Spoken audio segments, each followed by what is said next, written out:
दुनिया में दो तरह के लोग होते हैं। एक वो जो कहीं जाते हैं और कहते हैं देखिए मैं आ गया, और दूसरे वो जो जब कहीं जाते हैं तो लोग कहते हैं देखिए वो आ गया। हम में से अधिकतर लोग खुद को दूसरे प्रकार के लोगों के समूह में देखना चाहते हैं, लेकिन क्या कारण है कि अधिकतर लोग जीवन भर अपनी पहचान नहीं बना पाते, अपनी बात नहीं रख पाते या किसी को प्रभावित नहीं कर पाते। जनसंख्या का एक बड़ा हिस्सा इसे अपनी बदकिस्मती समझकर स्वीकार कर लेता है और जीवन भर किसी और के दिखाए रास्तों पर चलता रहता है। आपने अपने आसपास अक्सर ऐसे लोगों को देखा होगा जो आपसे अधिक बुद्धिमान ना होने के बावजूद अपनी जिंदगी में आम लोगों से काफी बेहतर करते हैं। उन्हें देखकर आप ये विचार करने पर मजबूर हो जाते होंगे कि आखिरकार ऐसी क्या चीज है जो उन्हें इतना सफल बनाती है, और सबसे महत्वपूर्ण बात, क्या उस कला को आप भी अपने अंदर ला सकते हैं? आपको बता दें कि उन सफल लोगों के पास लोगों के दिलों को जीतने की कला है। सफलता के चरम पर ये लोग अकेले नहीं पहुंचे हैं। उन्होंने हर मोड़ पर लोगों को अपनी बातों से प्रभावित किया है और उनका विश्वास जीता है। आपको ये जानकर बेहद हैरानी होगी कि ये कला हर कोई सीख सकता है और अपने आप को सफलता के शिखर पर पा सकता है। इसके लिए आपको कुछ बातों को अपने जीवन में उतारना होगा। इन बातों को अपनाकर आप लोगों को प्रभावित करने में महारत हासिल कर पाएंगे। अधिकतर लोग जीवन भर इस कला को सीखने के लिए कई लोगों से सलाहें लेते हैं, लेकिन बिना किसी अनुभवी व्यक्ति के वो अक्सर इसे सीखने में नाकामयाब रहते हैं। मगर अब ये तरकीब सिर्फ चंद लोगों तक ही सीमित नहीं रहने वाली है। विश्व प्रसिद्ध लेखिका लायल लाउंस की ऐसी किताब जिसे पढ़ने के बाद आपको ऐसे शानदार तरीकों के बारे में जानकारी मिलेगी जिनसे आप हर व्यक्ति को प्रभावित कर पाएंगे। तो चलिए आपको ले चलते हैं how to talk to anyone 92 little tricks for big success in relationships summary के सफर पर। इस किताब में दिया गया हर तरीका आम लोगों के जीवन से जुड़ा है, जिसके कारण आपको उन्हें व्यवहारिक तौर पर अपनाने में काफी आसानी होगी और इसके साथ आप अपनी जिंदगी का एक शानदार नया अध्याय शुरू कर सकते हैं। हम अक्सर अपने आसपास ऐसे लोगों को देखते हैं जो बिना बोले ही अपनी बातें कह देते हैं। वो किस बात से सहमत हैं और किस से नहीं, इसके लिए उन्हें बोलने की कोई आवश्यकता ही नहीं पड़ती। वो अपनी आंखों और शरीर के हाव भाव से ही अपनी बातें लोगों के सामने रख देते हैं। हमें कई बार ये अंदाजा नहीं होता कि लोग हमें किस नजरिए से देखते होंगे। लेखिका लायल लाउंस के एक कार्टूनिस्ट दोस्त हैं रॉबर्ट, जो प्रसिद्ध पत्रिकाओं के लिए भावों से भरे कार्टून बनाते हैं। रॉबर्ट की एक खास आदत ये है कि वो जब भी किसी क्लब जैसी जगहों पर बैठे होते हैं तब अपने आसपास बैठे अनजान लोगों के चित्र बनाकर उन्हें भेंट करते हैं। खास बात तो ये है कि वो ऐसा करते समय उन लोगों को बताते नहीं है कि वो उनका चित्र बना रहे हैं। चित्र पूरा होने के बाद जब रॉबर्ट उन व्यक्तियों को उनका चित्र देते हैं तो अक्सर लोग हैरान होकर कहते हैं, नहीं, इस तस्वीर में बनाया गया व्यक्ति वो नहीं है। उसी क्षण उनके आसपास लोग कहते हैं, नहीं, ये तुम ही हो। आखिरकार क्यों? बाकी लोगों ने किसी व्यक्ति के चित्र को ज्यादा सटीक पाया, सिवाय खुद उस व्यक्ति के जिसका चित्र रॉबर्ट ने बनाया था। ऐसा इसलिए हुआ क्योंकि उस व्यक्ति ने हमेशा खुद को अलग दृष्टिकोण से देखा है। जब रॉबर्ट ने उन लोगों को कागज पर उतारा तो उन व्यक्तियों को यह यकीन नहीं हुआ कि वो लोगों के सामने इस तरह का दिखता है। लेखिका ने जब रॉबर्ट से पूछा कि वो कैसे लोगों के भीतर छुपे उनके वास्तविक भावों को कागज पर उतार लेते हैं, तो उनका जवाब था, मैं सिर्फ उन्हें ध्यान से देखता हूं, इसके सिवाय और कुछ भी नहीं। लेखिका को यह जवाब इतना रास नहीं आया। उन्होंने रॉबर्ट से फिर से पूछा कि यदि किसी व्यक्ति को किसी आकर्षक और बुद्धिमान व्यक्ति का चित्र बनाना है तो वो क्या करेगा? रॉबर्ट ने जवाब दिया कि ऐसा व्यक्ति हमेशा नजर से नजर मिलाकर बात करेगा। वो आत्मविश्वास से भरा होगा और उसके मुस्कुराने का अंदाज भी लोगों को प्रभावित करने वाला होगा। शानदार व्यक्तित्व के 9 नियम। लेखिका की एक और मित्र है कैरन, जो एक फर्नीचर डिजाइन कंपनी में काफी अच्छे पद पर काम करती हैं। कैरन अपनी कंपनी के सबसे महत्वपूर्ण कर्मचारियों में से एक हैं और कंपनी में उसकी अपने साथी कर्मचारियों के बीच काफी अच्छी पहचान है। लेकिन कैरन की एक शिकायत है कि जब वो अपनी कंपनी से बाहर कहीं होती है तो वो खुद को बिल्कुल अकेला महसूस करती है। उसे समझ नहीं आ रहा था कि वो कैसे इस भीड़ में अपनी एक विशेष पहचान बनाए। आपको बता दें कि कैरन अकेली नहीं है जो इस चीज को अनुभव करती है, बल्कि अधिकतर लोग आज इसी समस्या से जूझ रहे हैं। मगर क्या इसका कोई समाधान है? किस प्रकार हम सैकड़ों की भीड़ में अपना एक अलग स्थान बना सकते हैं और कैसे हम अपनी सकारात्मक छाप अपने आसपास के लोगों पर छोड़ सकते हैं। हो सकता है ये काम आपको बाहर से देखने पर बेहद मुश्किल लगे, लेकिन यदि आप ठीक से देखेंगे तो पाएंगे कि ये काम हर व्यक्ति कर सकता है। उसे बस जरूरत है कि वो 9 बेहद जरूरी चीजों को ध्यान में रखे। इनमें सबसे ऊपर आती है आपकी मुस्कुराहट। जी हाँ, आपके पूरे व्यक्तित्व की शुरुआत ही आपकी मुस्कुराहट से होती है। इस मुस्कुराहट को यदि कोई बिना किसी संदर्भ को जाने इस्तेमाल करता है तो यही मुस्कुराहट उस व्यक्ति के व्यक्तित्व को रूखा बनाने में ज्यादा देर भी नहीं लगाती। इसके अलावा मुस्कुराहट केवल एक ही प्रकार की नहीं होती है। अलग अलग प्रकार के अवसरों पर आपको एक अलग मुस्कुराहट देनी होती है जो उस अवसर के संदर्भ में सटीक बैठती हो। अब आप सोच रहे होंगे कि क्या वाकई में मुस्कुराहटों के भी अलग अलग प्रकार होते हैं? आपकी मुस्कान वास्तविक या झूठी और प्रभावित करने वाली या मजाक उड़ाने वाली भी होती है। लेखिका के एक मित्र जिसका नाम मिसी है, वो अपनी खिलखिलाती हुई मुस्कुराहट से हर किसी का खूब मनोरंजन किया करती थी। अपने पिता के देहांत के बाद जब मिसी ने उनका कारोबार संभालने की ठानी, तब उसे कंपनी के ग्राहकों के साथ एक जरूरी मीटिंग करनी थी। लेखिका खुद भी उस मीटिंग में मिसी के साथ में थी। उन्हें मिसी को देखकर लगा कि कहीं उसकी मुस्कुराहट उन ग्राहकों को खलने न लग जाए। लेकिन जब मिसी ने मुस्कुराकर बोलना शुरू किया तो लेखिका के अलावा सभी लोग एकदम हैरान थे। मिसी की ये मुस्कान वो नहीं थी जो हर किसी का मनोरंजन किया करती थी, बल्कि एक बेहद सदी हुई मुस्कुराहट थी जो सामने वाले को आप पर भरोसा करने पर मजबूर कर देती है।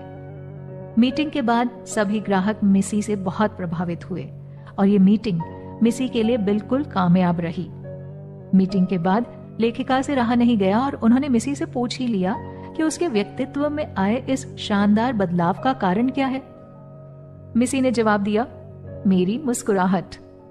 मिसी ने बताया कि पहले उसकी मुस्कुराहट बेहद जल्दी उसके होठों पर आ जाती थी, जिससे लोग उसकी बातों पर हंसते थे, लेकिन कभी मिसी की बातों को गंभीरता से नहीं लेते थे। अब उसने अपनी मुस्कान को थोड़ा वक्त देकर अपने चेहरे पर लाना शुरू किया है, जिससे सामने वाले व्यक्ति को यकीन होता है कि हमारी मुस्कुराहट का वास्तव में क्या अर्थ है। तो दोस्तों, इसी घटना से हमारी पहली तकनीक निकलकर सामने आती है, और वो ये है कि आपको मुस्कुराते समय हमेशा थोड़ा समय लेना चाहिए।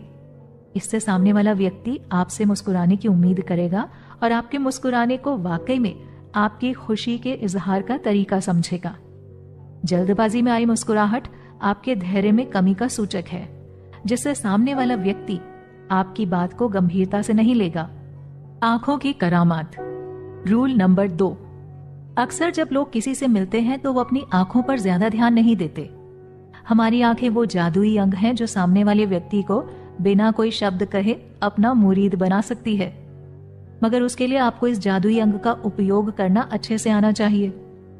हमारी दूसरी जरूरी बात भी इन्हीं आंखों से ही जुड़ी हुई है, लेकिन आंखों के बारे में वो कौन सी खास बात है जो हमें जरूर जाननी चाहिए। एक बार लेखिका एक सेमिनार में भाषण दे रहे थे, जहां सैकड़ों की भीड़ होने के बावजूद उनकी नजर बार बार एक ही महिला पर जा रही थी। आखिर उस महिला में ऐसा क्या खास था जिसके कारण लेखिका बार बार उसे ही देखे जा रहे थे? दरअसल वो महिला पूरे सेमिनार के दौरान लेखिका को अपनी आंखों से निहार रही थी।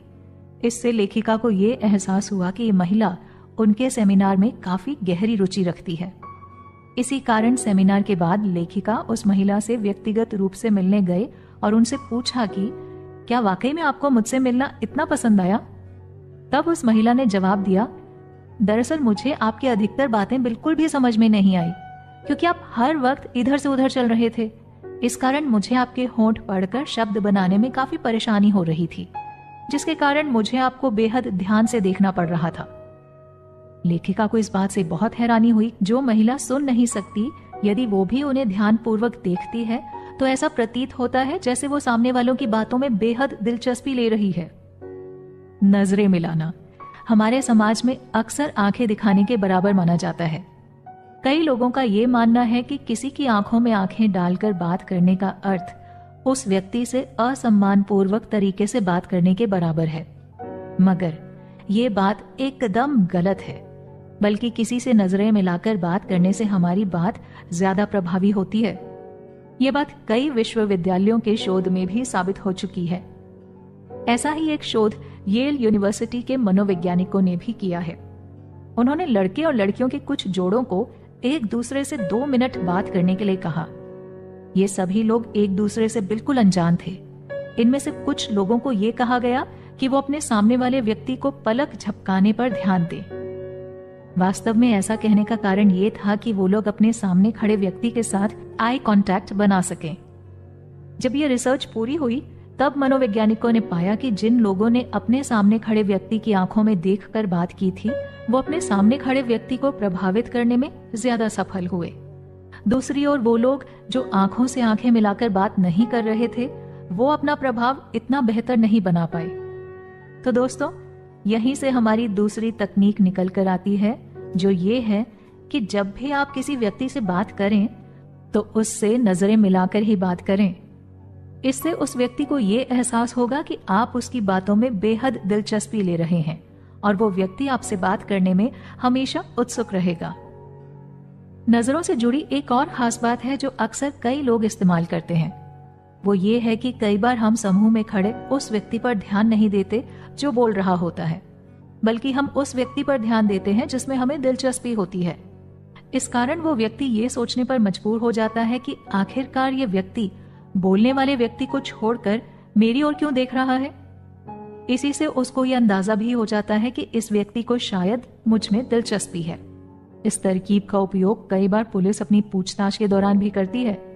इसमें जब भी कोई व्यक्ति अपना बयान दे रहा होता है, तब पुलिस उसके साथी लोगों के चेहरों की ओर देख रही होती है।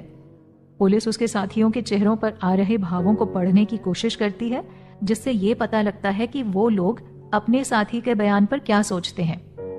इस तरकीब को इस्तेमाल करने का सबसे आसान तरीका ये है कि आप जिस भी व्यक्ति में दिलचस्पी रखते हैं, उसे अपनी नजरों द्वारा विशेष आकर्षण का केंद्र बनाएं। इससे उस व्यक्ति को ये एहसास होता है कि वो आपके लिए कितना खास है। कैसे दिखें हर जगह एक विजेता। अपने जीवन के उस क्षण को याद कीजिए जब आप अपने दोस्तों के साथ एक कमरे में बैठे थे और यदि उस वक्त किसी ऐसे व्यक्ति ने कमरे में प्रवेश किया हो जिसके उस कमरे में आते ही आप सब लोग उसकी ओर ध्यान देने पर मजबूर हो गए। आखिर उस व्यक्ति में आपने ऐसा क्या देखा जो आप सब उसकी ओर ध्यान देने पर मजबूर हो गए। अब उस व्यक्ति के बारे में सोचिए जिसके आने या जाने से उस कमरे में बैठे किसी भी व्यक्ति पर कोई फर्क पड़ता। अब बताइए कि आपने उस व्यक्ति के भीतर ऐसा क्या देखा जो उसके आने या जाने पर भी आपको कोई फर्क नहीं पड़ा। ये बात बहुत सोचने लायक है कि कुछ लोग बहुत जल्दी दूसरे लोगों को प्रभावित कर देते हैं। इस दुनिया के बड़े बड़े नेताओं को यदि हम देखें तो हम पाएंगे कि वो सब एक विशेष तरह के गुण अपने अंदर रखते हैं। वो गुण है उनके खड़े होने और चलने का तरीका। उनके खड़े होने में आपको आत्मविश्वास की एक बड़ी सुनामी सी आती हुई नजर आएगी। इसी आत्मविश्वास की लहर में वो बाकी लोगों को अपने साथ बहाकर ले जाते हैं। लेखिका अपने बचपन में अपनी माँ के साथ एक बार सर्कस देखने गए थे। वहां उन्होंने देखा कि एक लड़कों और लड़कियों का समूह है जो पिरामिड बनाने की तैयारी कर रहा है। उसी क्षण लेखिका की माँ ने लेखिका को बताया कि यह दुनिया का पहला ऐसा समूह है जो बिना किसी सुरक्षा जाली के पिरामिड बनाता है। लेखिका ने सर्कस के उन सभी खिलाड़ियों के भीतर एक बात समान पाई और वो थी उनके चलने और खड़े होने का अंदाज।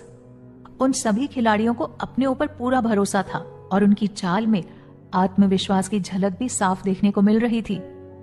यहां से लेखिका को समझ आया कि जिस व्यक्ति से हम बात भी नहीं करते, उस व्यक्ति का चलना और खड़े होने का तरीका भी हमें उसके बारे में कितना कुछ बता देता है।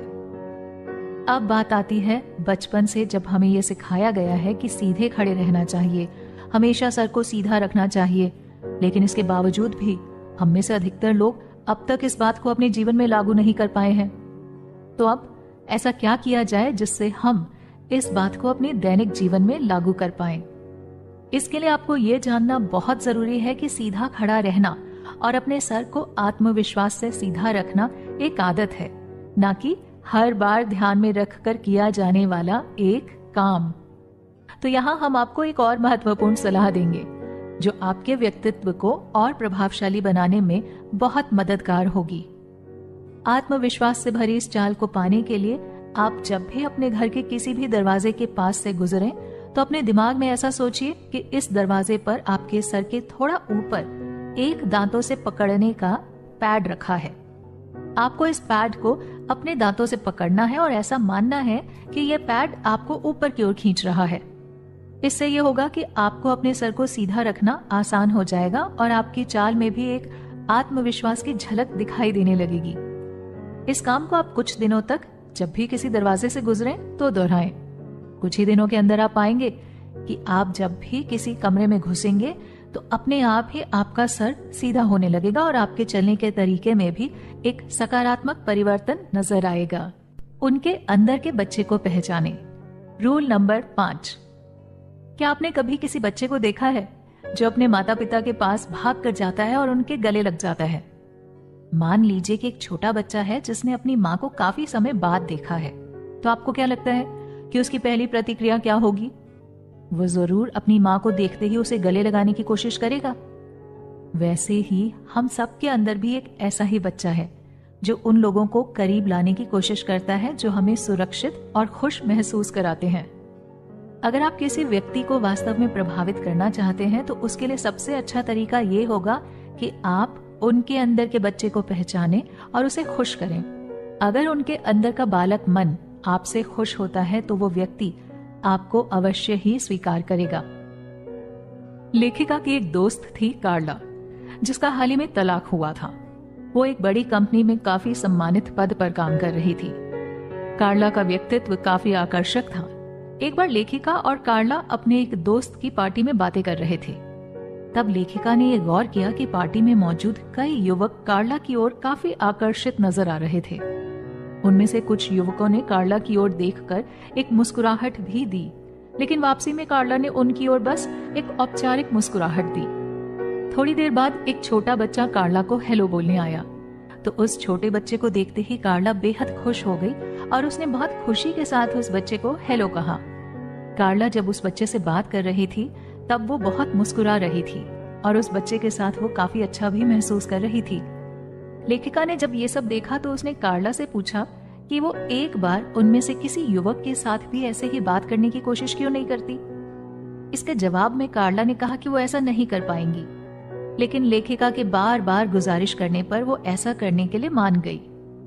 और थोड़े ही समय बाद जब एक युवक कार्ला की ओर देखकर मुस्कुराया तो इस बार कार्ला ने भी एक चमकती हुई मुस्कान के साथ उस युवक को हेलो कहा और उसे उनके साथ शामिल होने के लिए कहा।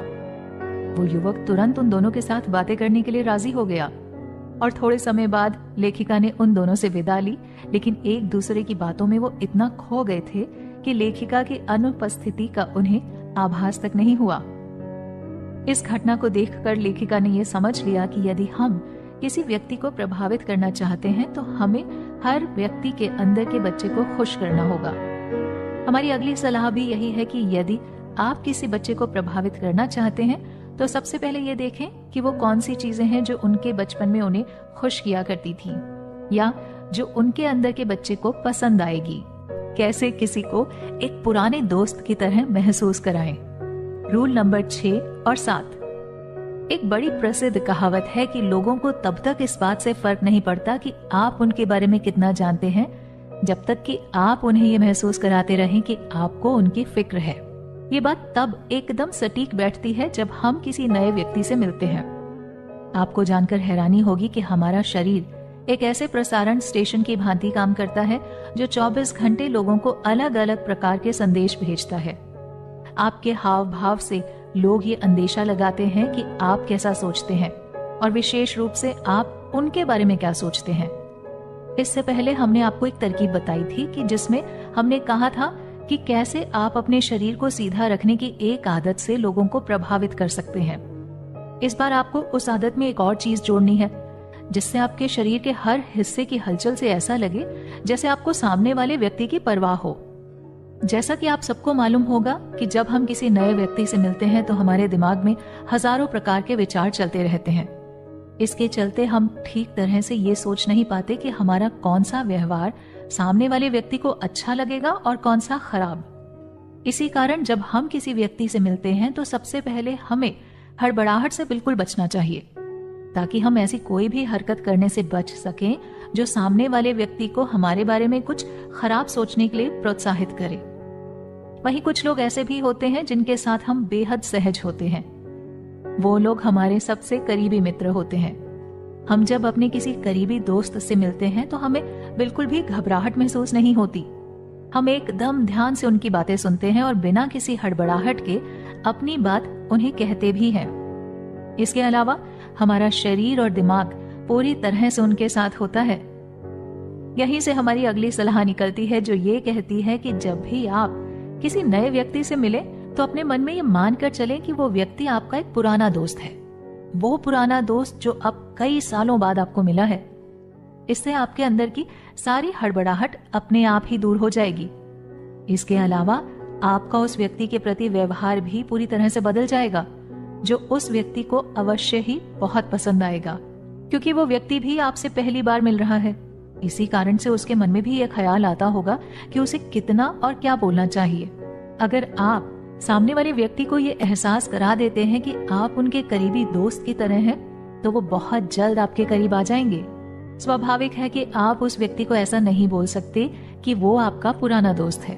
अगर आप सामने वाले व्यक्ति को ये एहसास करा देते हैं कि आप उनके करीबी दोस्त की तरह हैं, तो वो बहुत जल्द आपके करीब आ जाएंगे।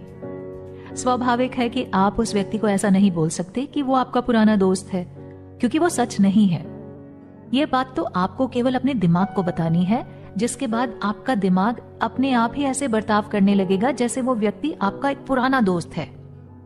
इसी के साथ आपके शरीर के हाव भाव भी बदलने लगेंगे और आप उस व्यक्ति के साथ और अधिक सहज महसूस करने लगेंगे। पुराने दोस्त होने की सलाह के बाद कुछ ऐसी चीजें हैं जो आपको ध्यान में रखनी है। अगर आप किसी के मन को जीत लेते हैं तो उसके बाद भी आपको खुद को एक विश्वास पात्र, बुद्धिमान और खुद पर भरोसा रखने वाले व्यक्ति की तरह आभास कराना होता है।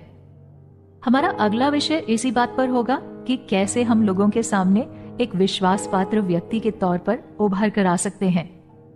लेखिका की एक दोस्त है जिसका नाम हेलेन है। हेलेन बड़ी बड़ी कंपनियों के लिए कर्मचारियों को नियुक्त करने का काम करती है। वो इस काम में इतनी माहिर है कि कई अंतर्राष्ट्रीय कंपनियां उसको उनके लिए कर्मचारी चुनने की जिम्मेदारी देती हैं। एक बार लेखिका ने उससे पूछा कि आखिरकार तुम में ऐसा क्या है जो तुम पहचान लेती हो कि कौन सा व्यक्ति इस कंपनी के लिए ठीक रहेगा और कौन सा नहीं। इसके जवाब में हेलेन ने कहा कि जब भी कोई उससे झूठ बोलता है तो उसे पता लग जाता है। लेखिका को यह बात बड़ी आश्चर्यजनक लगी, तो उन्होंने उससे पुनः पूछा कि उसे झूठ बोलने वाले व्यक्ति के बारे में कैसे पता लगता है। जवाब में हेलेन ने कहा कि कुछ दिनों पहले एक महिला उसके पास नौकरी के लिए आई थी। वो महिला बात करते वक्त हर समय उससे आंख से आंख मिलाकर बात कर रही थी। उसने अपनी बाई टांग को अपनी दाई टांग के ऊपर रखा था। आखिर में जब हेलेन ने उससे पूछा कि उसने अपनी पुरानी नौकरी क्यों छोड़ दी, तो उसने एक क्षण के लिए कोई जवाब नहीं दिया और उसके चेहरे के भाव भी पूरी तरह से बदल गए। अब उसने अपनी टांग को बाई टांग के ऊपर रख दिया। इससे हेलेन को यह अंदाजा हो गया कि वो महिला झूठ बोलने वाली है। उस महिला ने आगे कहा कि उसकी पिछली कंपनी में उसके आगे बढ़ने की ज्यादा संभावना नहीं थी। हेलेन ने उस महिला का झूठ पकड़ने के लिए उससे फिर से कुछ सामान्य सवाल पूछने शुरू कर दिए। सामान्य सवालों के शुरू होते ही महिला फिर से हेलेन के सामने सहज हो गई। थोड़ी देर बाद हेलेन ने दोबारा उस महिला से पूछा कि उन्हें ऐसा क्यों लगता है कि इस कंपनी के अंदर उन्हें और अधिक बेहतर अवसर मिलेंगे। अपनी पुरानी कंपनी की बात शुरू करते ही वो महिला एक बार फिर असहज हो गई और हेलेन से नजरें चुराने लगी। उसी से हेलेन को ये पता लग गया कि वो महिला उससे झूठ बोल रही है। बाद में हेलेन को पता लगा कि उस महिला की पुरानी कंपनी का बॉस काफी अकड़ू था और उसने एक छोटी सी बात के लिए उस महिला को नौकरी से निकाल दिया था। इससे हमें ये समझ आता है कि अक्सर जब हम लोगों से झूठ बोलते हैं तो उन्हें पता लग जाता है।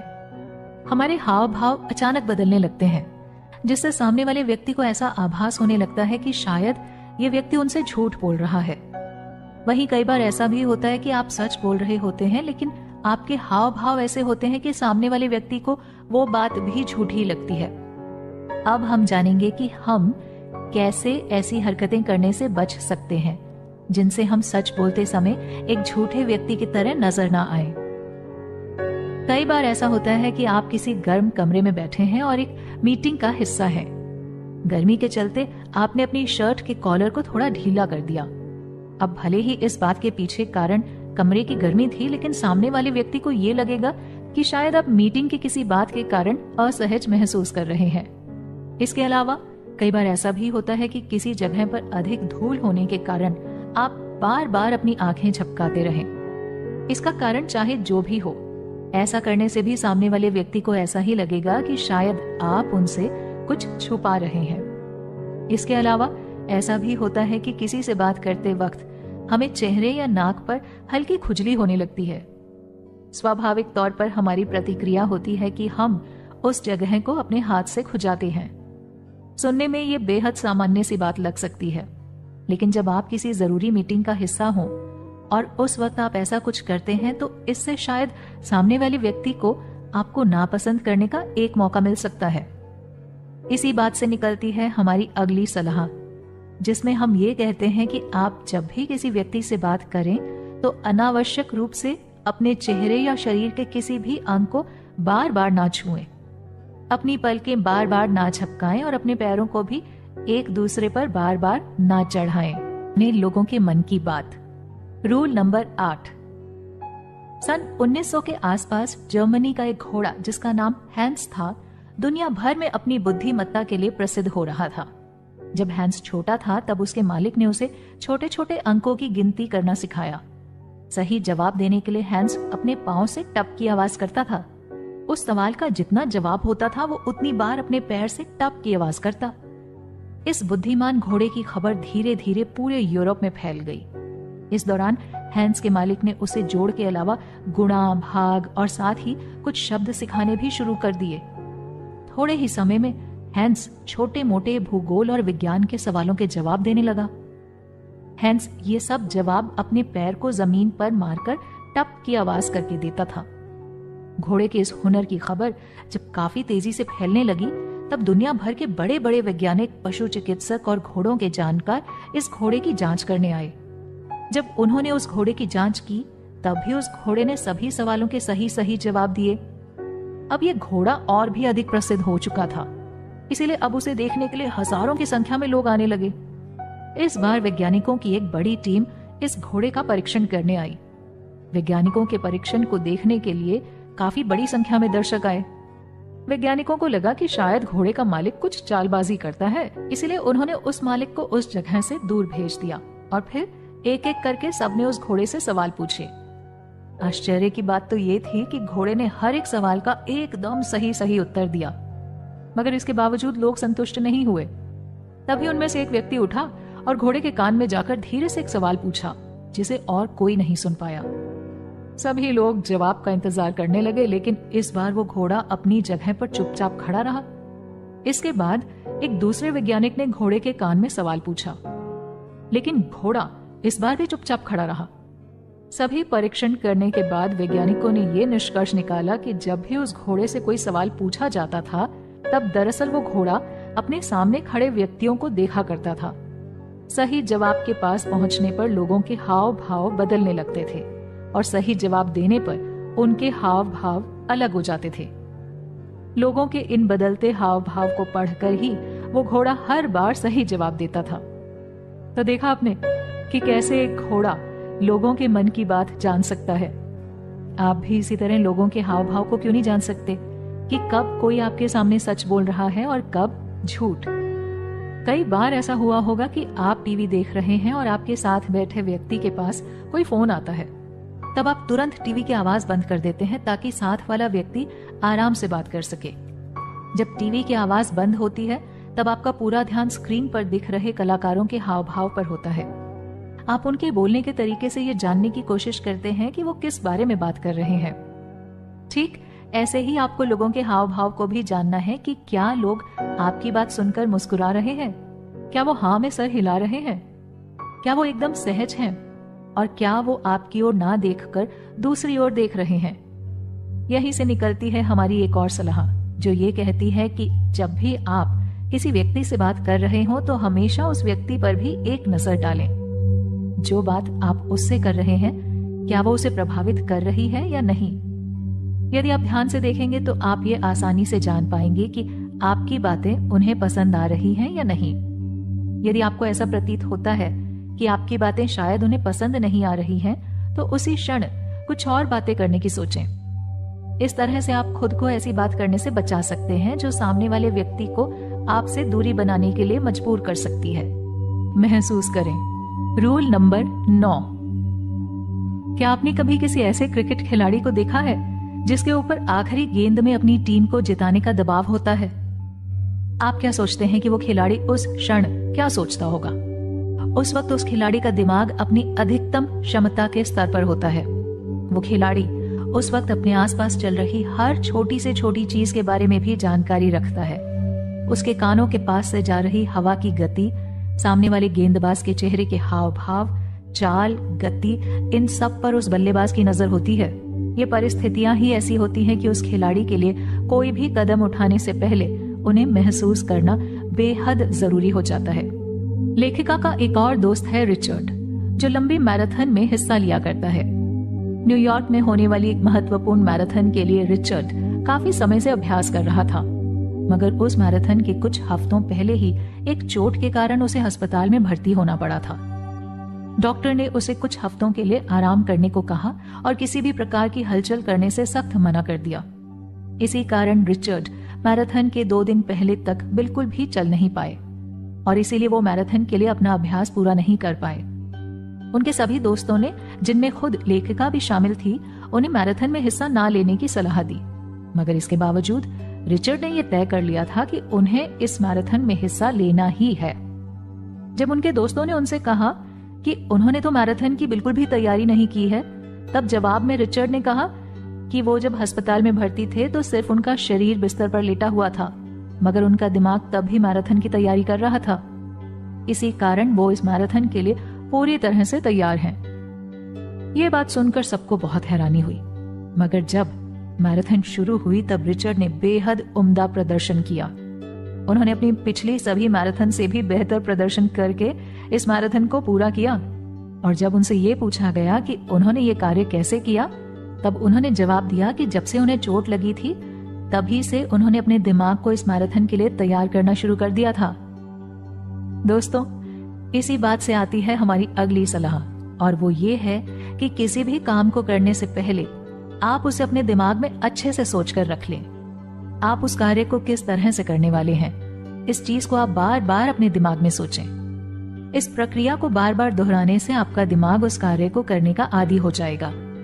आप हमेशा ये सोचें कि आप लोगों से बात करने में बेहद सहज हैं। आप हमेशा आत्मविश्वास के साथ चलते हैं और आप लोगों को बेहद ध्यान से देखते हैं। जब आप लगातार ये चीजें अपने दिमाग में सोचेंगे, तब आपका दिमाग थोड़े ही समय में इस चीज को अपना लेगा और फिर आपका शरीर भी इसके अनुसार ही कार्य करने लगेगा। हाय के बाद क्या कहें। Rule number 10। जिस प्रकार आपकी पहली झलक सामने वाले व्यक्ति की आंखों को प्रभावित करनी चाहिए, उसी प्रकार आपके पहले शब्द भी सामने वाले व्यक्ति के कानों को प्रभावित करने चाहिए।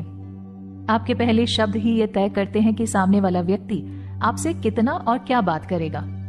आपके यही शब्द ये भी तय करते हैं कि आप उन्हें अंदर ही अंदर क्या कहना चाहते हैं। इस तरह की कम समय की बातों को स्मॉल टॉक कहते हैं।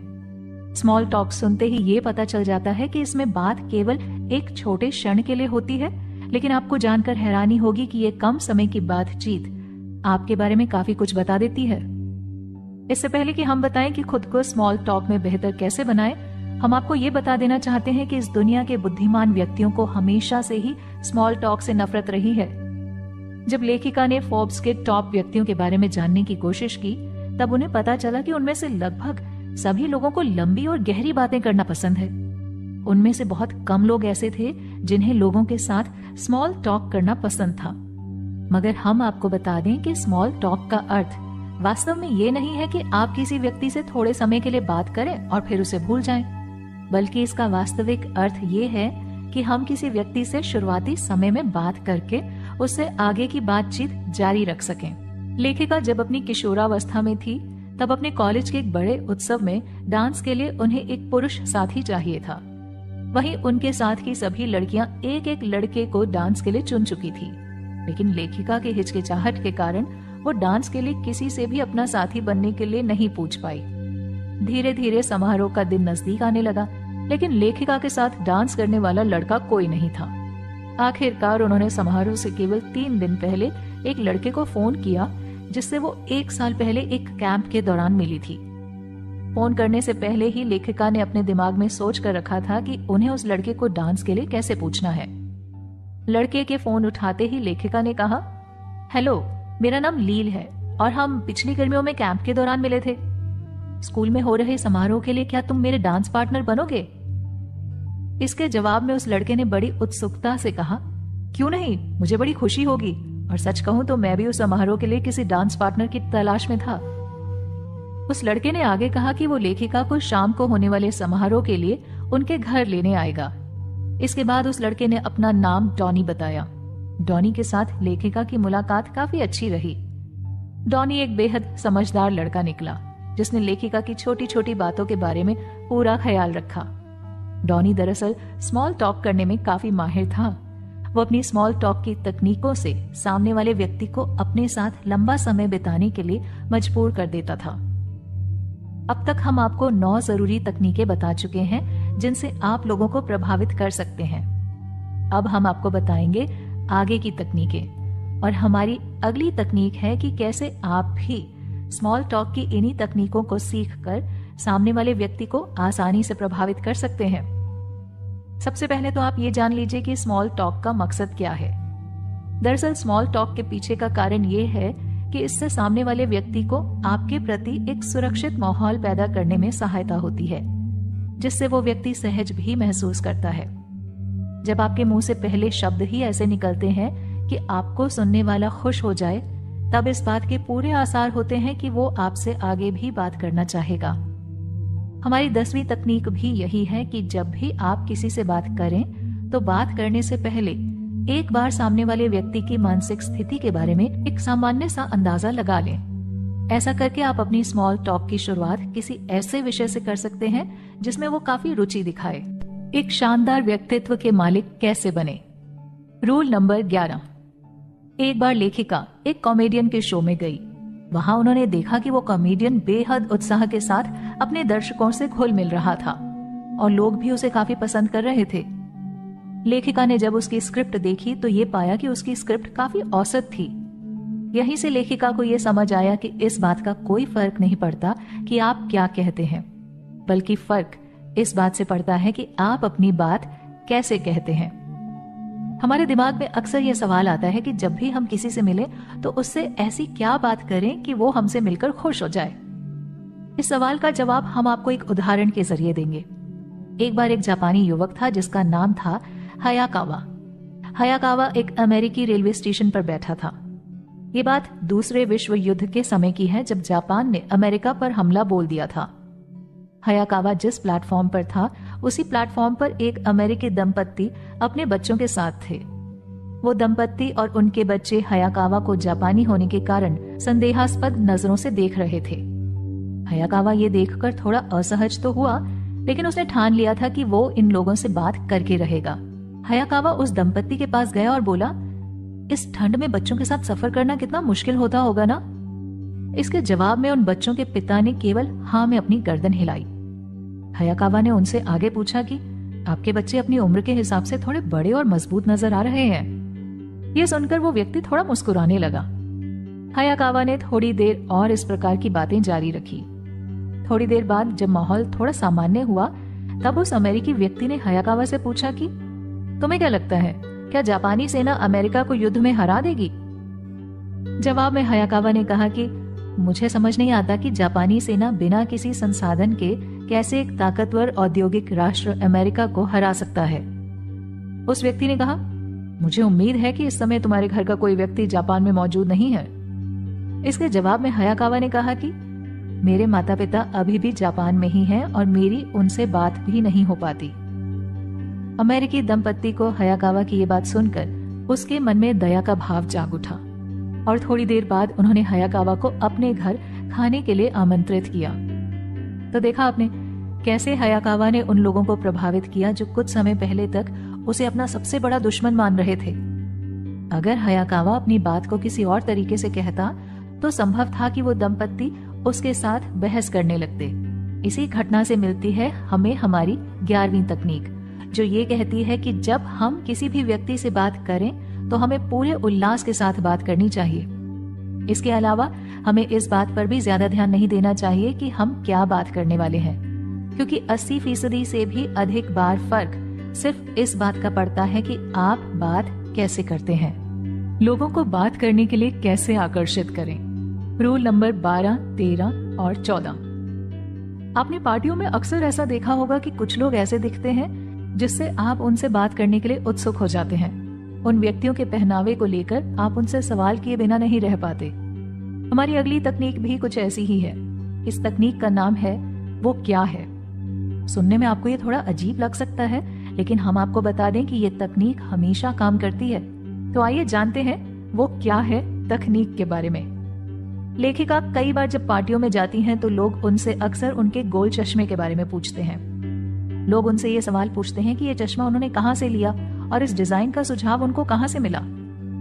इस प्रकार आपको भी हमेशा कुछ ऐसा पहनना चाहिए जिससे लोग आपसे उस बारे में पूछने के लिए मजबूर हो जाएं। मान लीजिए कि आपने एक अच्छी गोल्फ टी शर्ट पहनी है और इससे दरअसल आप सामने वाले व्यक्ति को एक मौका देते हैं कि वो आपसे आकर पूछे कि आपकी शर्ट अच्छी है, क्या आप गोल्फ खेलते हैं।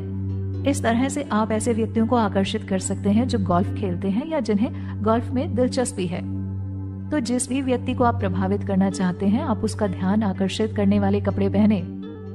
ऊपर दिए गए उदाहरण में जब आप बात गोल्फ खेलने से शुरू करेंगे तब अवश्य ही आप ये भी बात करेंगे कि क्या वो भी गोल्फ खेलते हैं या उन्होंने कौन से गोल्फ कोर्स में ये खेल खेला है या उनके खेल की तकनीक क्या है।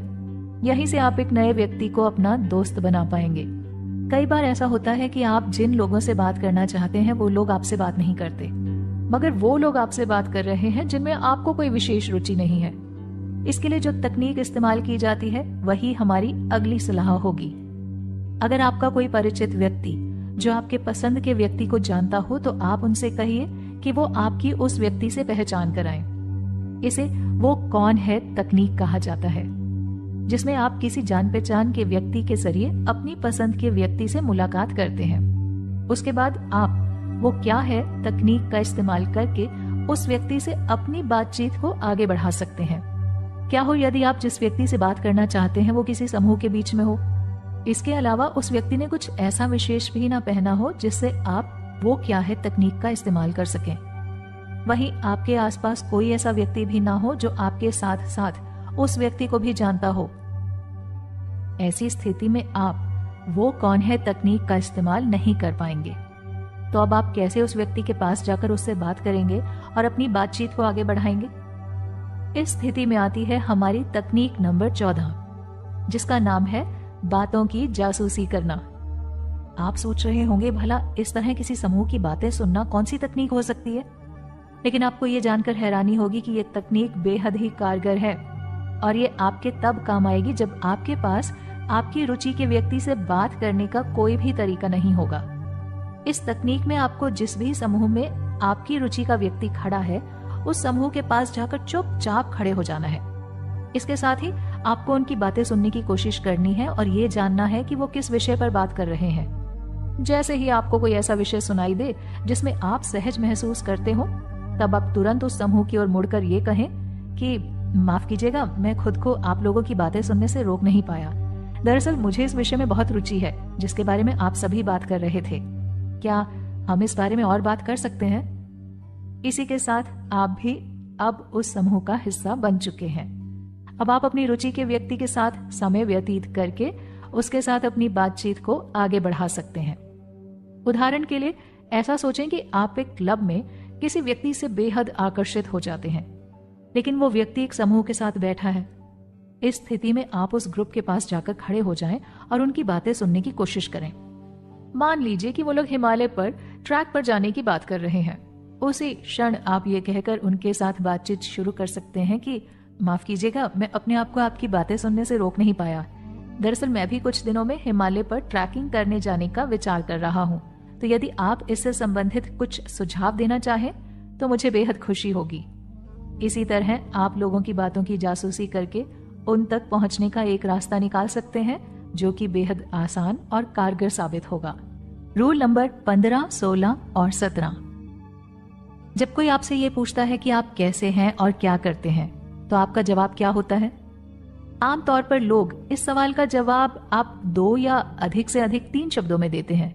जैसे यदि आप दिल्ली में रहते हैं और कोई आपसे पूछे कि आप कहाँ से हो, तो इसके जवाब में आप शायद ये कहेंगे कि जी मैं दिल्ली में रहता हूँ। इसी प्रकार का जवाब आप क्या करते हैं कि सवाल पर भी देते हैं। अब हम आपको बताते हैं कि हमारी अगली तकनीक जो ये कहती है कि यदि आपको सामने वाले व्यक्ति को वास्तव में प्रभावित करना है तो आपको इन दोनों ही सवालों के जवाबों को बदलने की सख्त आवश्यकता है। अब आप सोच रहे होंगे कि मेरे शहर का नाम पूछे जाने पर मैं भला और अतिरिक्त क्या जवाब सोच सकता हूं? तो परेशान मत होइए, क्योंकि हम आपको बताएंगे इन सवालों के ऐसे जवाब जो वाकई में बेहद दिलचस्प होंगे। इसके लिए सबसे पहले तो आपको अपने शहर या कस्बे के बारे में थोड़ी जानकारी इकट्ठी करनी होगी। जैसे आपका शहर किन चीजों के लिए मशहूर है, या आपके शहर में कौन कौन सी घूमने लायक जगहें हैं, या आपके शहर की क्या क्या विशेषताएं हैं। अब जब भी कोई आपसे पूछे कि आप कहाँ से हैं, तो अपने शहर का नाम बताने के साथ साथ आप उस शहर के बारे में कुछ और अतिरिक्त बातें भी जोड़ दीजिए। ये बातें क्या होंगी?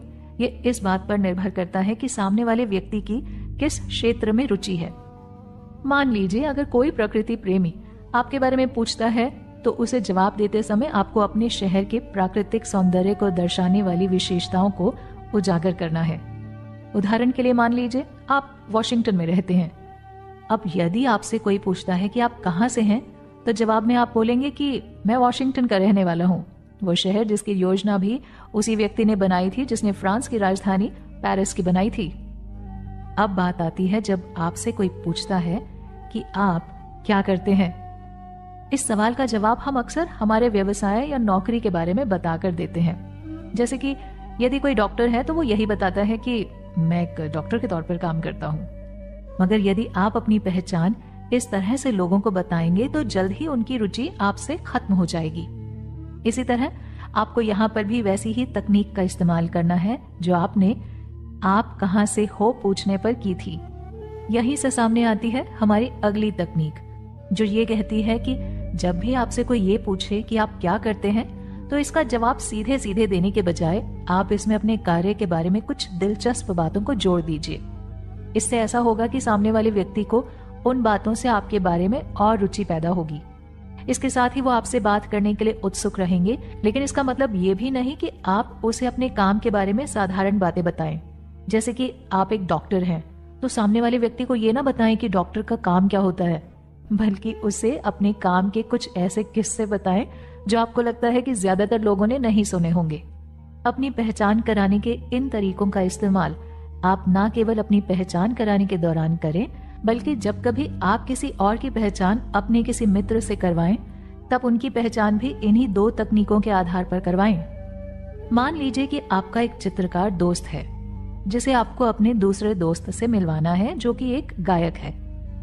जब आप उन दोनों को मिलवाएंगे तब आप उन दोनों को एक दूसरे का नाम बताने के साथ साथ वो कहाँ रहते हैं और उनके काम के विषय में कुछ दिलचस्प बातें भी बताएंगे। हालांकि इस तकनीक का असर आप पर नहीं दिखेगा, लेकिन इससे इन दोनों व्यक्तियों की नजर में आपकी छवि एक सभ्य व्यक्ति के तौर पर निकल कर आएगी।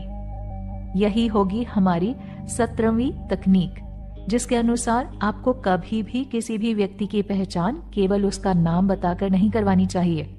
इसमें आपको कुछ विशेष और दिलचस्प बातें भी जोड़नी चाहिए ताकि उन दोनों व्यक्तियों को आगे बात करने में सुविधा हो और दोनों ही व्यक्ति आपके इस व्यवहार से प्रभावित भी हो जाएं। कैसे एक रूखी बातचीत में फूकें जान। रूल नंबर 18, 19 और 20। कई बार आपके साथ ऐसा हुआ होगा कि आप एक समूह में बैठे हों और तब अचानक से सब लोग शांत हो गए हों, जैसे किसी के पास कुछ भी कहने के लिए नहीं हो।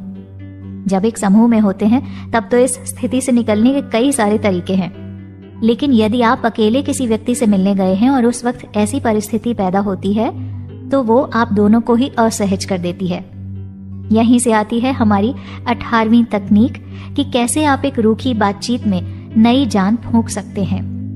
इस तकनीक में आपको ऐसा करना है कि आपको सामने वाले व्यक्ति की सभी बातों और शब्दों को एकदम ध्यान से सुनना है। इसके बाद यदि कोई विषय आपकी जान पहचान का हो तब आप अपनी तरफ से भी उस विषय से जुड़ा अनुभव साझा कर सकते हैं। फिर भी मान लीजिए कि आपको उस विषय के बारे में कुछ भी नहीं पता, तब आप सामने वाले व्यक्ति से उस विषय के बारे में पूछें। इस तरह आप एक रुकी हुई बातचीत में नई जान फूंक सकते हैं। उदाहरण के तौर पर मान लीजिए कि यदि कोई आपसे कहता है कि उन्हें आइस हॉकी बेहद पसंद है। अब यदि आपको भी आइस हॉकी पसंद है तो आप उनके साथ अपने अनुभव साझा कर सकते हैं। लेकिन यदि आपको आइस हॉकी के बारे में ज्यादा जानकारी नहीं है, तब आप उनसे आइस हॉकी के बारे में सवाल पूछकर बातचीत को आगे बढ़ा सकते हैं। अब सवाल ये पैदा होता है कि इस बातचीत को जारी कैसे रखा जाए। तो इसके लिए हमारी अगली तकनीक आपके काम आएगी, जो ये कहती है कि जब भी आप किसी व्यक्ति से बात करें तो ऐसा सोचें कि कोई काल्पनिक स्पॉटलाइट आपके ऊपर है, और जब आप बोल रहे होंगे तब ये सोचिएगा कि ये स्पॉटलाइट आपके चेहरे पर है, और जब आपके सामने वाला व्यक्ति बोल रहा होगा तब सोचिए कि ये स्पॉटलाइट उसके चेहरे पर है। यदि स्पॉटलाइट आपके चेहरे पर अधिक समय तक रहती है तो ये मान कर चलिए कि उसकी रोशनी में सामने वाले व्यक्ति को आपका कहा कोई भी शब्द समझ नहीं आने वाला। इसीलिए आपकी कोशिश ये होनी चाहिए कि ये स्पॉटलाइट आपके चेहरे पर कम रहे और सामने वाले व्यक्ति के चेहरे पर ज्यादा। यहाँ हमारे कहने का ये मतलब है कि जब भी आप किसी से बात करें तो वो बातचीत केवल आपके इर्द गिर्द नहीं घूमनी चाहिए। इन सभी तकनीकों का इस्तेमाल करने के बावजूद हमें अब तक इस सवाल का जवाब नहीं मिला है कि हम किसी से बातचीत को आगे कैसे बढ़ाएं। आपको ये जानकर हैरानी होगी कि लगभग हर व्यक्ति को ये समस्या कभी न कभी देखने को मिलती है। कई बार हमारी मानसिक स्थिति ऐसी नहीं होती कि हम उसी वक्त कोई नई बात निकालकर उस व्यक्ति को बताएं। ऐसी स्थिति में ये प्रयास बिल्कुल न करें कि आपको कोई बात करनी जरूरी है। इसके बजाय आप ये जिम्मेदारी सामने वाले व्यक्ति को सौंप दीजिए। यही है हमारी 20वीं तकनीक, जो ये कहती है कि जब भी आप कोई नई बात ना सोच पा रहे हो तो सामने वाले व्यक्ति द्वारा की गई आखिरी बात को दोहराएं और उसके बारे में उनसे कुछ बात करें। इस तरह से आप अपनी बातचीत को भी आगे जारी रख पाएंगे। एक खुशनुमा बातचीत का माहौल कैसे बनाएं? रूल नंबर 21, 22 और 23। आपके साथ कई बार ऐसा होता होगा कि आपके द्वारा बताई गई किसी बात को लोग आपसे बार बार सुनना चाहते हो, या आपको किसी व्यक्ति की बताई बात सुनने का दिल करता हो। ये एक बेहद शानदार तकनीक होती है जिससे आप एक ही बात को दोबारा कहकर भी सामने वाले व्यक्ति को बेहद प्रभावित कर सकते हैं। इससे आपकी बातचीत का माहौल भी बेहद खुशनुमा बन सकता है। इस तकनीक का इस्तेमाल करने के लिए आपको अपनी कोई ऐसी पुरानी बात सामने वाले व्यक्ति से करनी होगी जिसमें आपके जीवन का कोई खास क्षण शामिल हो। कहने का मतलब यह है कि जब भी आप किसी से इस तरह की बात करें तो एक बार ऐसा हुआ कहकर अपनी बात की शुरुआत करें और ऐसे ही अपनी बातचीत जारी रखें। ये चीजें ऐसी होती हैं कि सामने वाले का ध्यान बहुत जल्दी आकर्षित करती हैं, और यदि आपके पास वाकई में कोई दिलचस्प कहानी होती है जो आपके जीवन से जुड़ी है तो अवश्य ही यह सामने वाले व्यक्ति को और अधिक प्रभावित करेगी। इससे आपकी बातचीत को एक नई सकारात्मकता दिशा मिलेगी। आपके पास अगर अपनी खुद की कोई कहानी या पुरानी बात ना हो तो आप जिस समूह में बैठे हैं उसमें से किसी व्यक्ति को उनके जीवन की कोई बात याद दिलाकर उस घटना पर बात करनी शुरू कर दें। इसके लिए आपको अपने मित्रों से जुड़ी सभी प्रकार की घटनाओं और कहानियों के बारे में पता होना चाहिए। इस तकनीक को इस्तेमाल करते समय आप इस बात का ध्यान रखें कि कहानी में बताने वाले व्यक्ति की प्रशंसा होनी चाहिए। कोई भी व्यक्ति एक ऐसी कहानी नहीं बताना चाहेगा जिसमें उसको कोई नुकसान हुआ हो। इस तकनीक का एक फायदा और है कि जब वो व्यक्ति पूरे समूह को अपनी कहानी बताने में पूरी तरह से मशगूल हो जाए तब आप उस बातचीत को छोड़कर आसानी से जा सकते हैं। तो ये तकनीक आपके लिए किसी भी बातचीत को छोड़कर जाने में काफी मददगार साबित होगी। इस बातचीत के दौरान आपको हमेशा एक सकारात्मक दृष्टिकोण वाले व्यक्ति के तौर पर नजर आना चाहिए। हमारी 22वीं तकनीक इसी बारे में है, जो ये कहती है कि किसी के सामने यदि आपको एक सकारात्मक व्यक्ति के तौर पर उभर कर आना है तो ये काम आप 1 या 2 दिन में नहीं सीख सकते। इस तकनीक को सीखने के लिए आपको थोड़े धैर्य की आवश्यकता होगी। इस तकनीक के अनुसार एक सकारात्मक व्यक्ति हमेशा खुलकर लोगों से बात करता है और उसकी मुस्कुराहट भी खुलकर आती है। इससे सामने वाले व्यक्ति को इस बात का पता लगने लगता है कि आप एक सकारात्मक दृष्टिकोण रखने वाले व्यक्ति हैं। आपके साथ कई बार ऐसा हुआ होगा जब आप कोई नई और दिलचस्प बात नहीं सोच पाते। ऐसी स्थिति में आपका ये जानना बेहद आवश्यक है कि कैसे आप हर वक्त कुछ ऐसा बोलें जो सामने वाले व्यक्ति को दिलचस्प लगे। हमारी अगली तकनीक इसी बारे में है, जिसके अनुसार आपको बस इतना करना है कि आपको हर दिन की नवीनतम खबरों के बारे में एक साधारण सी जानकारी रखनी है। अगर आप ऐसा कुछ नहीं सोच पा रहे हैं जो आपको लगता है कि सामने वाले को पसंद आएगा, तो आप उस दिन की खबर और समाचार को अपनी बात का मुद्दा बना सकते हैं। अक्सर लोग इसी तरह की चर्चाओं में शामिल होना पसंद करते हैं। एक वीआईपी की तरह कैसे बात करें? रूल नंबर 23, 24, 25 और 26। आप लोगों ने एक शब्द जरूर सुना होगा, VIP। जब भी आप ये शब्द सुनते हैं तो आपके दिमाग में एक विचार जरूर आता होगा कि शायद ये व्यक्ति एक बहुत ही ताकतवर पद पर बैठा होगा या फिर इस व्यक्ति के पास बहुत सारा पैसा होगा। VIP का अर्थ होता है वेरी इंपॉर्टेंट पर्सन, यानी कि एक ऐसा व्यक्ति जिसकी महत्वता बहुत अधिक है। मगर महत्वता और ओहदा केवल पैसों से आता है, ऐसा तो किसी ने नहीं कहा। हालांकि हम अक्सर ऐसा देखते हैं कि जो व्यक्ति ऊंचे ओहदे पर बैठे होते हैं वो काफी महत्वपूर्ण भूमिका निभाते हैं और उनके पास पैसे भी अच्छे खासे होते हैं। इसीलिए हम सोचते हैं कि VIP व्यक्ति कोई ऊंचे पद पर बैठा एक पैसे वाला इंसान होगा। मगर असल में VIP व्यक्ति कौन होता है, ये हम आपको बताते हैं। VIP व्यक्ति कोई भी हो सकता है। इन VIP व्यक्तियों की एक खास बात होती है कि उनके बोलने का अंदाज ऐसा होता है कि सामने वाले को ये लगता है कि उनकी महत्वता बहुत अधिक है। हमारी अगली तकनीक कुछ इसी प्रकार की होगी, जिससे आप ये जान सकते हैं कि कैसे आप भी एक VIP की तरह नजर आ सकते हैं। एक VIP की तरह नजर आने के लिए कुछ चीजें ऐसी भी होती हैं जिनको करने से आपको बचना चाहिए। इन चीजों में सबसे ऊपर आता है किसी से ये पूछना कि वो क्या करते हैं। हम में से ज्यादातर लोग जब किसी नए व्यक्ति से मिलते हैं तो हमारा दूसरा या तीसरा सवाल उसके कार्य के बारे में होता है। आपको ये जानकर हैरानी होगी, लेकिन जब भी हमसे कोई हमारी नौकरी के बारे में पूछता है तो हम अक्सर अपने जवाब को लेकर थोड़ा संकोच महसूस करते हैं, क्योंकि हर किसी की नौकरी एक बड़े बैंकर की नहीं होती। इसी कारण हमें यह मानकर चलना चाहिए कि सामने वाला व्यक्ति इस सवाल से असहज हो सकता है। इसीलिए हमें आप क्या करते हैं सवाल को सीधा सीधा पूछने से बचना चाहिए। इससे सामने वाले व्यक्ति को ऐसे लगना चाहिए कि आप उनके साथ बातचीत करना चाहते हैं, वो भी बिना इस बात की परवाह किए कि वो क्या करते हैं। अब यहाँ ये सवाल उठता है कि आप सामने वाले व्यक्ति की नौकरी के बारे में कैसे जान सकते हैं। सामने वाले व्यक्ति के काम के बारे में जानने के लिए आपको उनसे केवल यही पूछना है कि आप अपना अधिकतर समय कैसे बिताते हैं। फिर वो व्यक्ति अपनी सहजता के आधार पर अपने काम के बारे में आपको बताएगा। अब आप ये सोच रहे होंगे कि तब क्या करें जब कोई आपसे पूछे कि आप क्या करते हैं। तो ध्यान रखें कि उस वक्त भी आपको इसी सवाल का सीधा सीधा जवाब नहीं देना है। उस स्थिति में हमारी 25वीं तकनीक आपके काम आएगी। हमारी 25वीं तकनीक ये कहती है कि जब भी आपसे कोई ये पूछे कि आप क्या काम करते हैं, तो जवाब देने से पहले आप अपने आप से ये सवाल करें कि उस व्यक्ति को आप में क्या दिलचस्पी हो सकती है।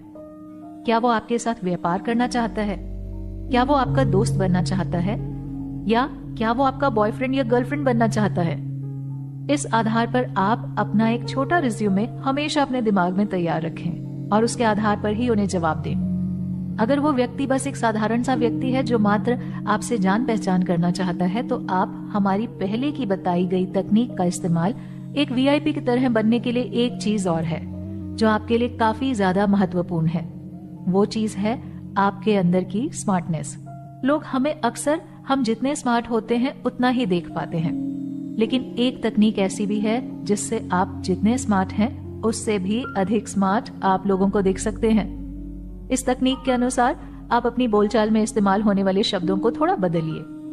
ये एक सोची समझी बात है कि जिस व्यक्ति के पास शब्दों का संग्रह अधिक बड़ा होता है वो व्यक्ति अक्सर एक बुद्धिमान व्यक्ति के तौर पर देखा जाता है। इसी कारण आप आमतौर पर जो भी शब्द इस्तेमाल करते हैं उन्हें आप दूसरे व अलग शब्दों से बदलने की कोशिश कीजिए। इससे थोड़े ही दिनों में आप इन शब्दों पर भी महारत हासिल कर लेंगे और जब अगली बार आप ये शब्द इस्तेमाल करेंगे तब आप एक बेहद स्मार्ट व्यक्ति के तौर पर उभर कर आएंगे।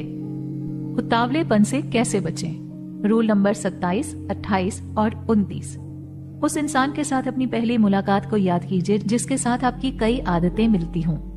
जब भी आप ये सुनते हैं कि सामने वाला व्यक्ति भी आपकी तरह ही सोचता है या आपसे मिलती जुलती पसंद रखता है, तो आप उनके साथ खुलकर बात करने के लिए उतावले हो जाते हैं और सामने वाले व्यक्ति को ये बताने लगते हैं कि कैसे आप दोनों बिल्कुल एक जैसे हैं। ये उतावलापन सामने वाले व्यक्ति को ऐसा एहसास दिलाता है कि आप अकेले और बिना कोई दोस्त वाले व्यक्ति हैं।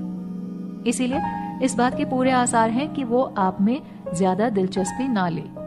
इसी कारण हमें ये सीखना जरूरी है कि हम कैसे इस उतावलेपन की आदत को दूर करें।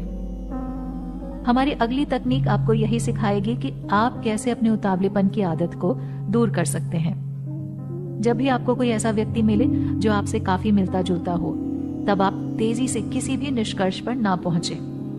अपनी हर आदत को धीरे धीरे उनके सामने लाएं। जितना आप उनको अपनी आदतें बताने के लिए इंतजार करवाएंगे, उतना ही आप एक आत्मविश्वासी व्यक्ति के तौर पर उभर कर आएंगे। इसके बाद आप एक और परिस्थिति के बारे में विचार कीजिए जहां आपको सामने वाले व्यक्ति से सम्मान और प्रेम की आवश्यकता है, जो हम सबको होती है। तो क्या ऐसी भी कोई तकनीक है जिससे आप सामने वाले व्यक्ति का प्रेम या आदर हासिल कर सकते हैं? इसके लिए आपको बस एक साधारण सी बात ध्यान में रखनी है कि जब भी आप किसी से बात करें तो हमेशा बातचीत की शुरुआत सामने वाले व्यक्ति के बारे में बात करके करें, ना कि खुद के बारे में। इसका कारण ये है कि हम जब भी किसी व्यक्ति को ये बताते हैं कि हमारे मन में उनके प्रति कितना सम्मान है, तो वो अपने आप ही हमें सम्मान देता है। अब जब आप इतनी सारी तकनीकें सीख चुके हैं, तो ऐसा संभव है कि लोग ये देखने लगे कि आप हर व्यक्ति से इतनी ही गर्मजोशी के साथ मुस्कुरा कर बात करते हैं। इसका असर ये भी हो सकता है कि लोग ये समझना बंद कर दें कि आप उन्हें अपने लिए एक विशेष व्यक्ति मानते हैं। हमारी अगली तकनीक आपको ये सिखाएगी कि कैसे लोगों को ये महसूस करवाएं कि वो एक खास व्यक्ति हैं।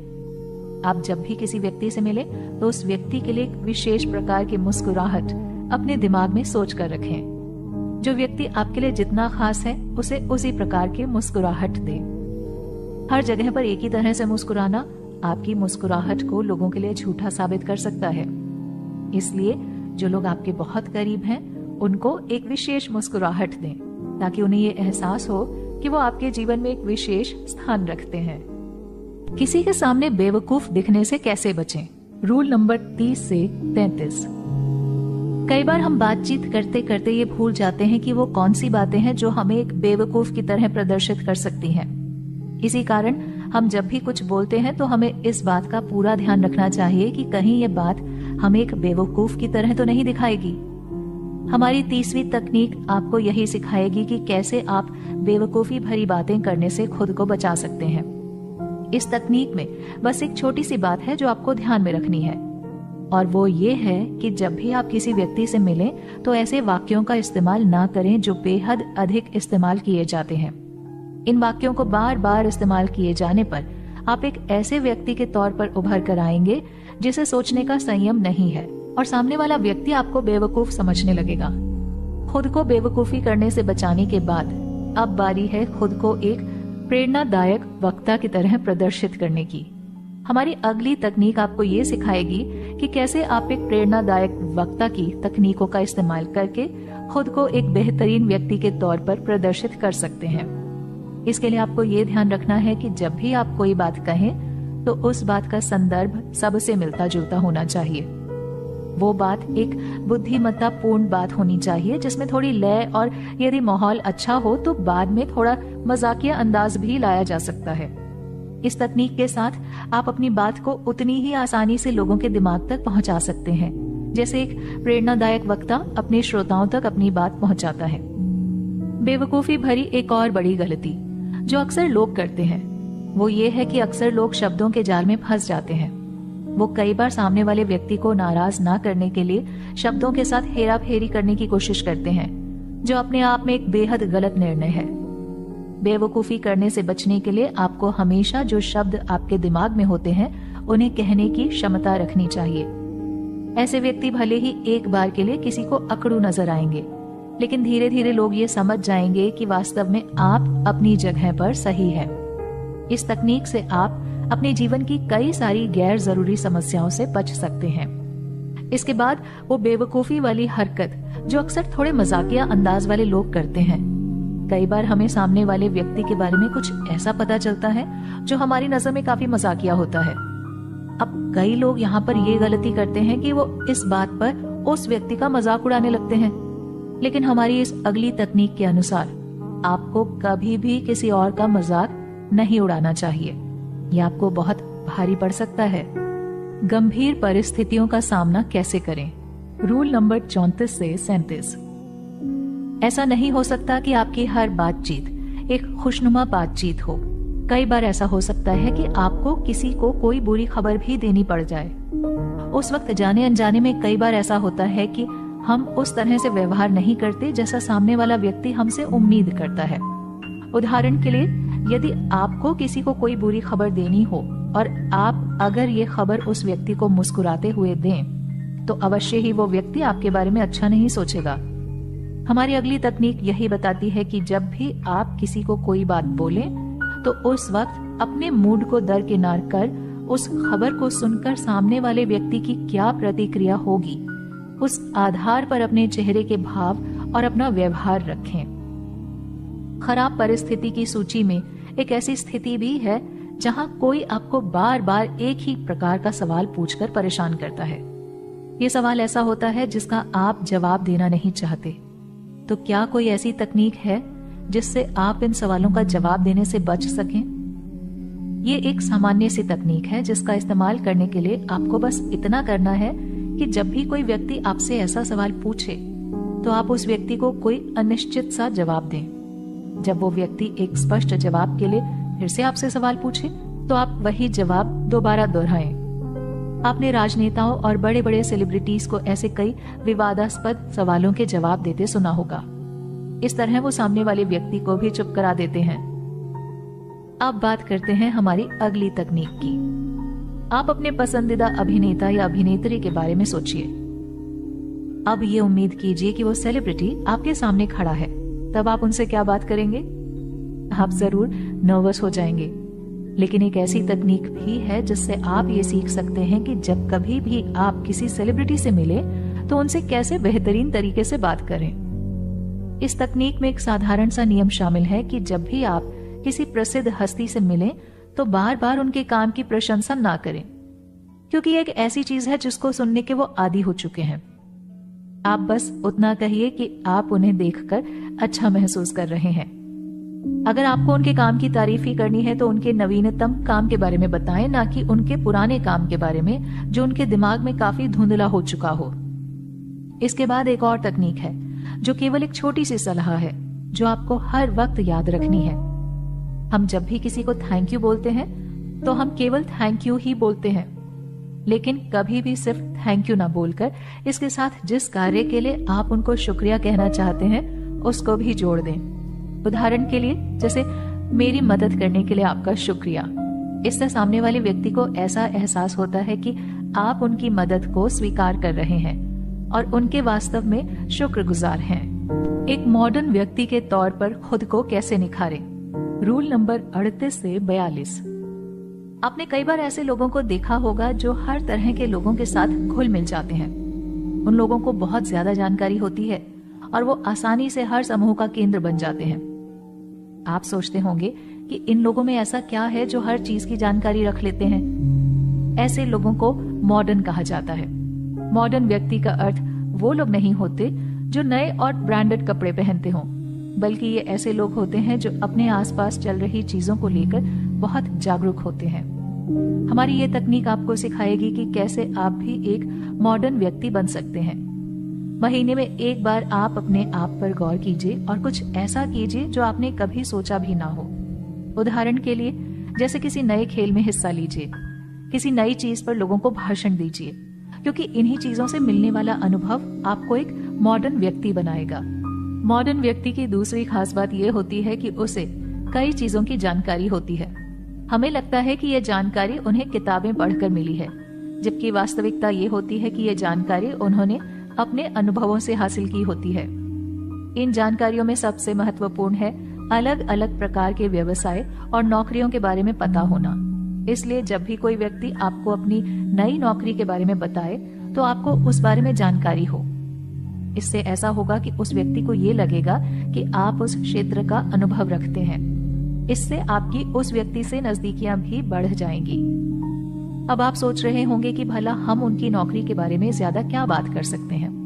तो यहाँ काम आएगी हमारी 40वीं तकनीक, जो ये कहती है कि आपको हर मुख्य व्यवसाय में चल रहे मुद्दों के बारे में जानकारी रखनी चाहिए। जब भी आपको उस व्यवसाय से जुड़ा कोई व्यक्ति मिले तो उस मुद्दे पर आपको उनसे बात करनी चाहिए। इससे उनको एहसास होगा कि आप उनके काम के बारे में जानकारी रखते हैं और तब आप उनके सामने एक बुद्धिमान व्यक्ति के तौर पर उभर कर आएंगे। एक मॉडर्न व्यक्ति की तरह नजर आने के लिए जो अगली सलाह हम देने जा रहे हैं वो ये है कि आपको सामने वाले की जिंदगी के बारे में थोड़ा बहुत पता होना चाहिए।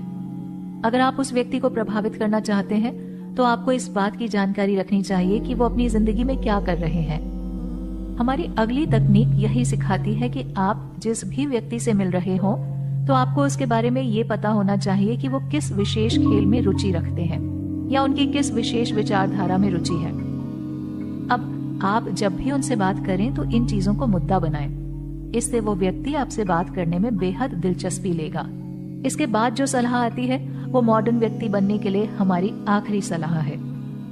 हम में से अधिकतर लोग विदेश घूमने की इच्छा रखते हैं। वहीं हम में से कई लोग ऐसे भी हैं जो विदेश जाने की बात से ही घबरा जाते हैं। हम ये सोचते हैं कि उन देशों में जाकर हम कैसे वहां के लोगों से बात कर पाएंगे। हमारी अगली तकनीक आपको यही सिखाएगी कि कैसे विदेश जाकर वहां के लोगों से ऐसी बातचीत कर सकते हैं जिससे कि वो लोग आपसे प्रभावित हो जाएं। आप जब भी विदेश जाएं तो सबसे पहली बात ये पता करें कि उस देश के लोग किस चीज को अच्छा मानते हैं और किसे बुरा। हर देश के अपने अपने रीति रिवाज होते हैं। आप उन रिवाजों के बारे में जानें और देखें कि कौन सी बातें वहाँ के लोगों को अच्छी लग सकती हैं। वहाँ के लोग एक दूसरे को शुक्रिया कैसे कहते हैं और गिफ्ट में क्या देते हैं। अगर आप इन चीजों के बारे में जान लेंगे तो उस देश के लोग भी यह जानकर हैरान होंगे कि कैसे एक दूसरे देश से आया व्यक्ति उनकी संस्कृति के बारे में इतना कुछ जानता है। अपने मन की बात कैसे बताएं। रूल नंबर 48 से 51। ऐसा कई बार हुआ होगा जब आप किसी से कोई बात करना चाहते हैं लेकिन वो बात आप ठीक तरीके से सामने वाले व्यक्ति को समझा नहीं पाते। कई बार ऐसा भी होता होगा जब सामने वाला व्यक्ति आपको गलत समझ बैठे। इस स्थिति में हमारी अगली तकनीक आपको सिखाएगी कि कैसे आप अपने मन की बात सामने वाले व्यक्ति को बता सकते हैं। इस तकनीक का इस्तेमाल करने के लिए आपको सबसे पहले सामने वाले व्यक्ति के हाव भाव देखने होंगे। कुछ लोगों को देखकर चीजें समझने की आदत होती है तो वहीं कई लोग ऐसे होते हैं जिनको सुनकर चीजें समझने की आदत होती है। इसलिए सबसे पहले आपको ये पता करना है कि जिस व्यक्ति से आप बात कर रहे हैं उस व्यक्ति की चीजों को समझने की प्रक्रिया क्या है और फिर उसी के अनुसार आप अपनी बातें उनसे कहें। अपने मन की बात बताने के बाद आप सामने वाले व्यक्ति का भरोसा काफी हद तक जीत सकते हैं।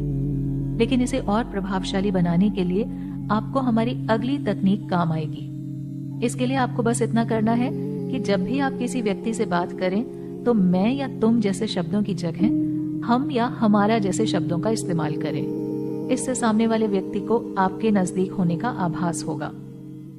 इन दोनों तकनीकों को इस्तेमाल करने के बाद अब बारी आती है हमारी 50वीं तकनीक को आजमाने की।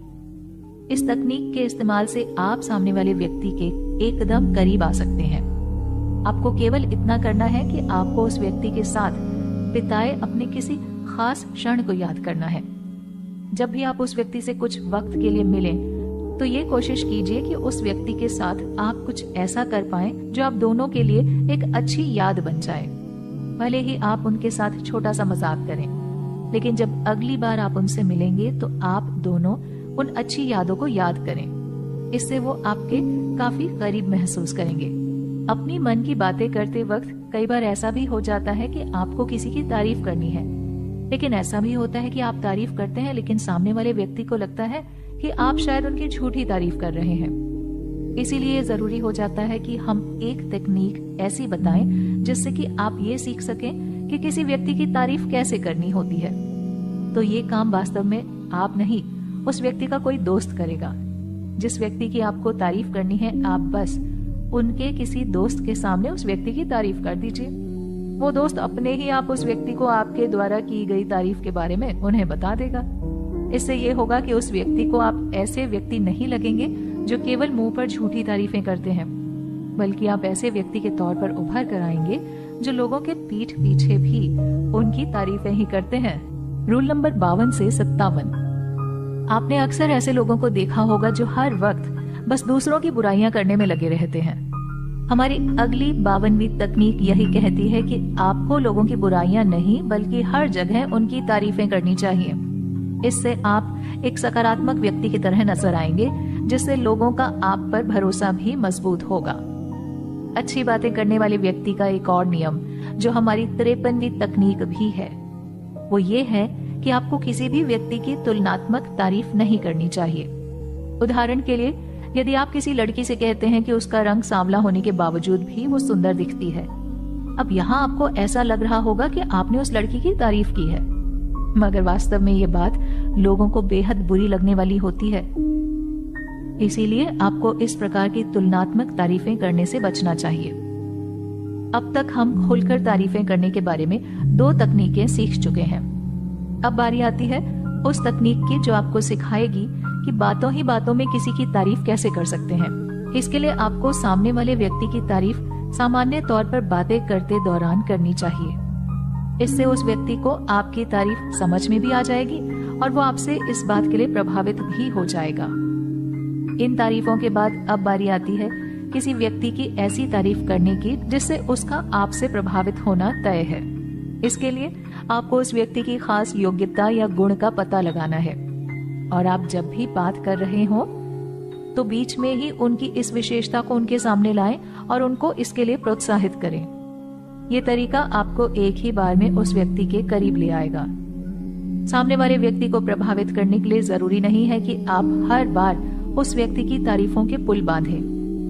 कुछ बातें छोटी होती हैं, लेकिन उन बातों से लोगों को आसानी से प्रभावित किया जा सकता है। हमारी 56वीं तकनीक आपको यही सिखाएगी कि छोटी छोटी बातों से आप कैसे अपने साथ के लोगों को प्रभावित कर सकते हैं। उदाहरण के लिए, आप आज अच्छे दिख रहे हैं, ये काम आपने बढ़िया किया, या बहुत खूब इत्यादि जैसी तारीफ करके आप उस व्यक्ति की नजरों में एक सकारात्मक व्यक्ति की पहचान बना लेंगे। इसके बाद बारी आती है प्रशंसा करने के लिए सही समय की। प्रशंसा या तारीफ तभी करना सही होता है जब सामने वाले व्यक्ति को उसकी सबसे अधिक जरूरत होती है। जैसे मान लीजिए कि कोई व्यक्ति स्टेज से गाना या डांस करके उतरा हो, तब वो अपने मन में शायद यही सोच रहा होगा कि उसका प्रदर्शन कैसा होगा। उस वक्त यदि आप उसके पास जाकर ये बोलते हैं कि आपने बेहद उम्दा प्रदर्शन किया है, तो आपके ये शब्द उसके मन में काफी गहरा असर कर सकते हैं।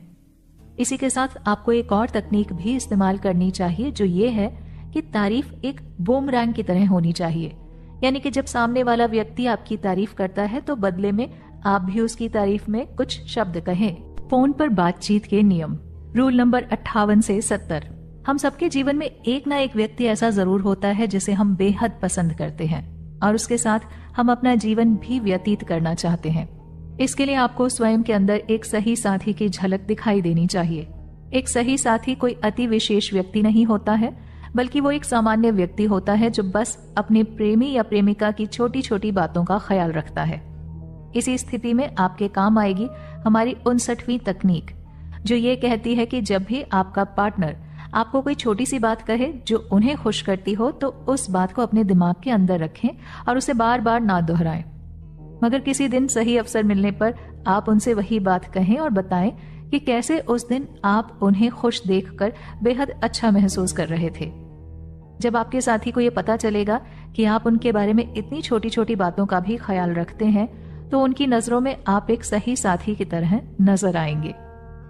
एक सही साथी की अगली खास बात यह होती है कि वो अपने साथी को हमेशा वक्त देता है। जब आप अपने साथी से दूर होते हैं तो मोबाइल ही एकमात्र साधन होता है जो आप दोनों को करीब लाता है। ऐसे में यह जरूरी हो जाता है कि आप ये जानें कि कैसे हम फोन पर उतने ही उत्साह के साथ बात कर सकते हैं जितनी हम किसी व्यक्ति के सामने होने पर करते हैं। तो हमारी अगली तकनीक आपको यही सिखाएगी कि आप फोन पर अपने साथी के साथ कैसे बेहद उत्साह के साथ बात कर सकते हैं। इस तकनीक को इस्तेमाल करने के लिए आपको केवल इतना करना है कि जब भी आपका साथी आपको कॉल करे तो आपको हर बात को अलग तरीके से बोलना है। उदाहरण के लिए, जब आप मुस्कुराते हैं तो वो मुस्कुराहट आपके आवाज के अंदर महसूस होनी चाहिए। जब आप खुश होते हैं तो आपकी खुशी आपकी आवाज में महसूस होनी चाहिए। इससे आपके साथी को ये पता चलेगा कि आप उनसे बात करके बहुत खुश हैं। इसी क्रम में आती है हमारी अगली तकनीक। अक्सर आपसे फोन पर बात करने वाला व्यक्ति आपसे काफी दूर होता है। ऐसे में आपको अपने साथी को यह महसूस कराना है कि आप उनके बेहद करीब हैं।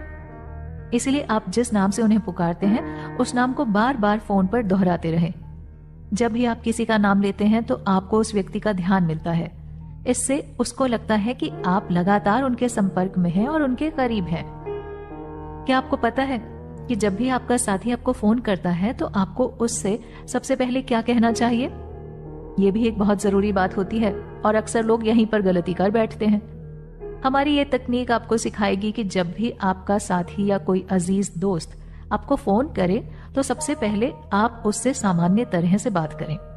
इसके बाद जैसे ही आप अपने साथी या दोस्त की आवाज सुने तो एक उत्साह भरी आवाज के साथ उनसे बात करें।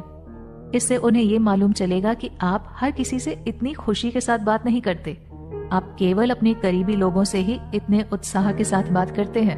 फोन करने वाले हमेशा आपको खुश करें ये बिल्कुल जरूरी नहीं है। मान लीजिए आप एक कंपनी में काम करते हैं और आपको कोई व्यक्ति अनावश्यक तौर पर फोन किए जा रहा है।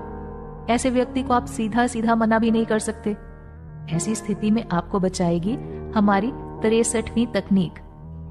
इस तकनीक में आपको बस इतना करना है कि अपने सहयोगी कर्मचारी को अपना फोन उठाने के लिए कहना है और उस व्यक्ति से एकदम खुशी के साथ उसकी बात करानी है। फोन पर बात करने के लिए एक तकनीक ये भी है कि आप जब भी किसी व्यक्ति को नियमित रूप से फोन करते हैं तो उनके घर व ऑफिस के करीबी लोगों की आवाजों को पहचानें। इसके बाद जब भी उस व्यक्ति के करीबी लोग उनकी जगह पर फोन उठाएं तो आप उनसे भी थोड़ी देर के लिए बातचीत करें। इससे आप उन लोगों के साथ भी अपनी जान पहचान गहरी कर पाएंगे और आपका काम जल्दी होने के आसार भी बढ़ जाएंगे। फोन पर बात करते समय एक और तकनीक आपके बहुत काम आएगी। ये तकनीक कहती है कि आप जब भी किसी व्यक्ति को फोन करते हैं तो फोन करने के ठीक बाद आपको पहला सवाल ये पूछना चाहिए कि ये आपसे बात करने का ठीक समय है। इस तरह से आप किसी भी व्यक्ति को खुद से बात करने पर मजबूर नहीं करेंगे। ऐसी ही एक और तकनीक है जो आपको हमेशा ध्यान में रखनी चाहिए। वो तकनीक है कि जब भी आप किसी व्यक्ति से बात कर रहे हो और उसी दौरान आपको उनके पीछे से किसी चीज की आवाज आए, जैसे किसी व्यक्ति द्वारा उन्हें बुलाने की, कुत्ते की भौंकने की या किसी बच्चे के रोने की, तो आप तुरंत उनसे पूछें कि क्या वो अभी व्यस्त हैं। इससे यदि वो व्यक्ति व्यस्त होगा भी तब भी आप उसको एक बेहद ही सहज व्यक्ति के तौर पर नजर आएंगे। फोन के साथ साथ जब भी आप किसी को वॉइस मेल भेजें तो अपनी वॉइस मेल को हमेशा साधारण रखें। वॉइस मेल में घुमा फिराकर बात ना करके सीधा मुद्दे की बात करें। यही हमारी अगली तकनीक भी है। आपके साथ ऐसा कितनी बार हुआ होगा जब आप किसी को फोन करते हैं तो वो फोन उठाकर कहते हैं कि वो थोड़ी देर में वापस फोन करेंगे, लेकिन उनका फोन वापस नहीं आता, मगर आप उनके फोन का इंतजार करते रहते हैं। हमारी अगली तकनीक आपको यही सिखाएगी कि किसी व्यक्ति को आप ऐसा क्या बोलें जिससे वो व्यक्ति आपको दोबारा फोन करे। इसके लिए जब भी आप किसी को फोन करें तो ऐसा सोचिए जैसे आप किसी हॉलीवुड फिल्म के ऑडिशन के लिए जा रहे हो, जहां आपके पास सिर्फ 10 सेकंड है अपनी बात कहने के लिए। इन्हीं 10 सेकंड में आपको जो जरूरी बात कहनी है वो कह दीजिए। इसके बाद वो व्यक्ति आपको वापस फोन करेगा। ये पूरी तरह से संभव है। अब बात करते हैं जब भी आप किसी महत्वपूर्ण व्यक्ति से बात करने के लिए उन्हें फोन करते हैं। ऐसे में अक्सर उनके सेक्रेटरी आपको कोई सेल्समैन समझकर आपकी बात उस वीआईपी व्यक्ति से नहीं कराते। हमारी अगली तकनीक में हम आपको ये सिखाएंगे कि कैसे आप वीआईपी व्यक्ति के सेक्रेटरी से ऐसी बातें करें जिनसे उनको लगे कि आप उस वीआईपी व्यक्ति के अच्छे दोस्त हैं। इसके लिए आपको ये करना है कि जब भी आप ऐसे वीआईपी व्यक्ति को फोन करें और उनके सेक्रेटरी फोन उठाए तो आपको बस ये कहना है कि हेलो मिस्टर, मैं फलां व्यक्ति बोल रहा हूँ। इसमें आप अपना नाम लेंगे और उसके बाद आप कहेंगे कि क्या वो वीआईपी व्यक्ति का नाम जिससे आप बात करना चाहते हैं अभी अंदर है। अब जब आप उस वीआईपी व्यक्ति के बारे में इतने साधारण होकर बात करेंगे तो उनके सेक्रेटरी को भी यही लगेगा कि शायद आप दोनों अच्छे दोस्त हैं। इससे आपकी और उस वीआईपी की बातचीत होने के आसार बढ़ जाएंगे। फोन पर बातचीत के लिए हमारी आखिरी तकनीक यानी तकनीक नंबर 70 में आप ये सीखेंगे कि जब भी आपका कोई व्यावसायिक फोन आए तो उसे रिकॉर्ड अवश्य करें, फिर उस रिकॉर्डिंग को 1 या 2 बार फिर से सुनें। इससे आपको खुद पता चलेगा कि आपकी कौन सी बातें आपके सहायक व्यापारियों को असहज कर सकती है। पार्टियों में होने वाली गलतियों से कैसे बचें? रूल नंबर 71 से 77। आपने कई बार ऐसा महसूस किया होगा कि अक्सर आप पार्टियों में बैठकर ये उम्मीद कर रहे होते हैं कि कोई व्यक्ति आपसे आकर बात करे, लेकिन पूरी पार्टी के दौरान कोई व्यक्ति आपसे आकर बात नहीं करता। तब आप ये सोचते हैं कि क्यों कोई आकर आपसे बात नहीं कर रहा। तो हम आपको बता दें कि कुछ ऐसी गलतियां होती हैं जो कई लोग पार्टियों के दौरान करते हैं। हमारी अगली कुछ तकनीकें आपको यही सिखाएंगी कि कैसे आप इन गलतियों से बचकर पार्टियों में नए लोगों से मुलाकात कर सकते हैं। इसमें सबसे पहली चीज ये है कि आपको पार्टियों में हर वक्त बस खाते पीते नजर नहीं आना चाहिए। इसके अलावा आप स्वयं भी इस बात का ध्यान रखें कि जब कोई व्यक्ति खाना खा रहा हो तो उस वक्त उसे परेशान ना करें। बाकी लोग भी इसी बात का ध्यान रखते हैं, इसीलिए जब आप कुछ खा पी रहे होते हैं तो लोग आपसे बात करने से बचते हैं। इसी के चलते आप अपना पहला काम ये कीजिए कि खाने या पीने जैसी चीजें आप पार्टियों में एक विशेष समय में ही करें। जब आप खाली बैठे होंगे तब ही लोग आपसे बातचीत करने के लिए उत्सुक होंगे, क्योंकि तब उन्हें ये पता होगा कि आप इस वक्त बातचीत करने के लिए उपलब्ध हैं। अब बारी ये जानने की आती है कि किसी भी पार्टी में एंट्री कैसे लें।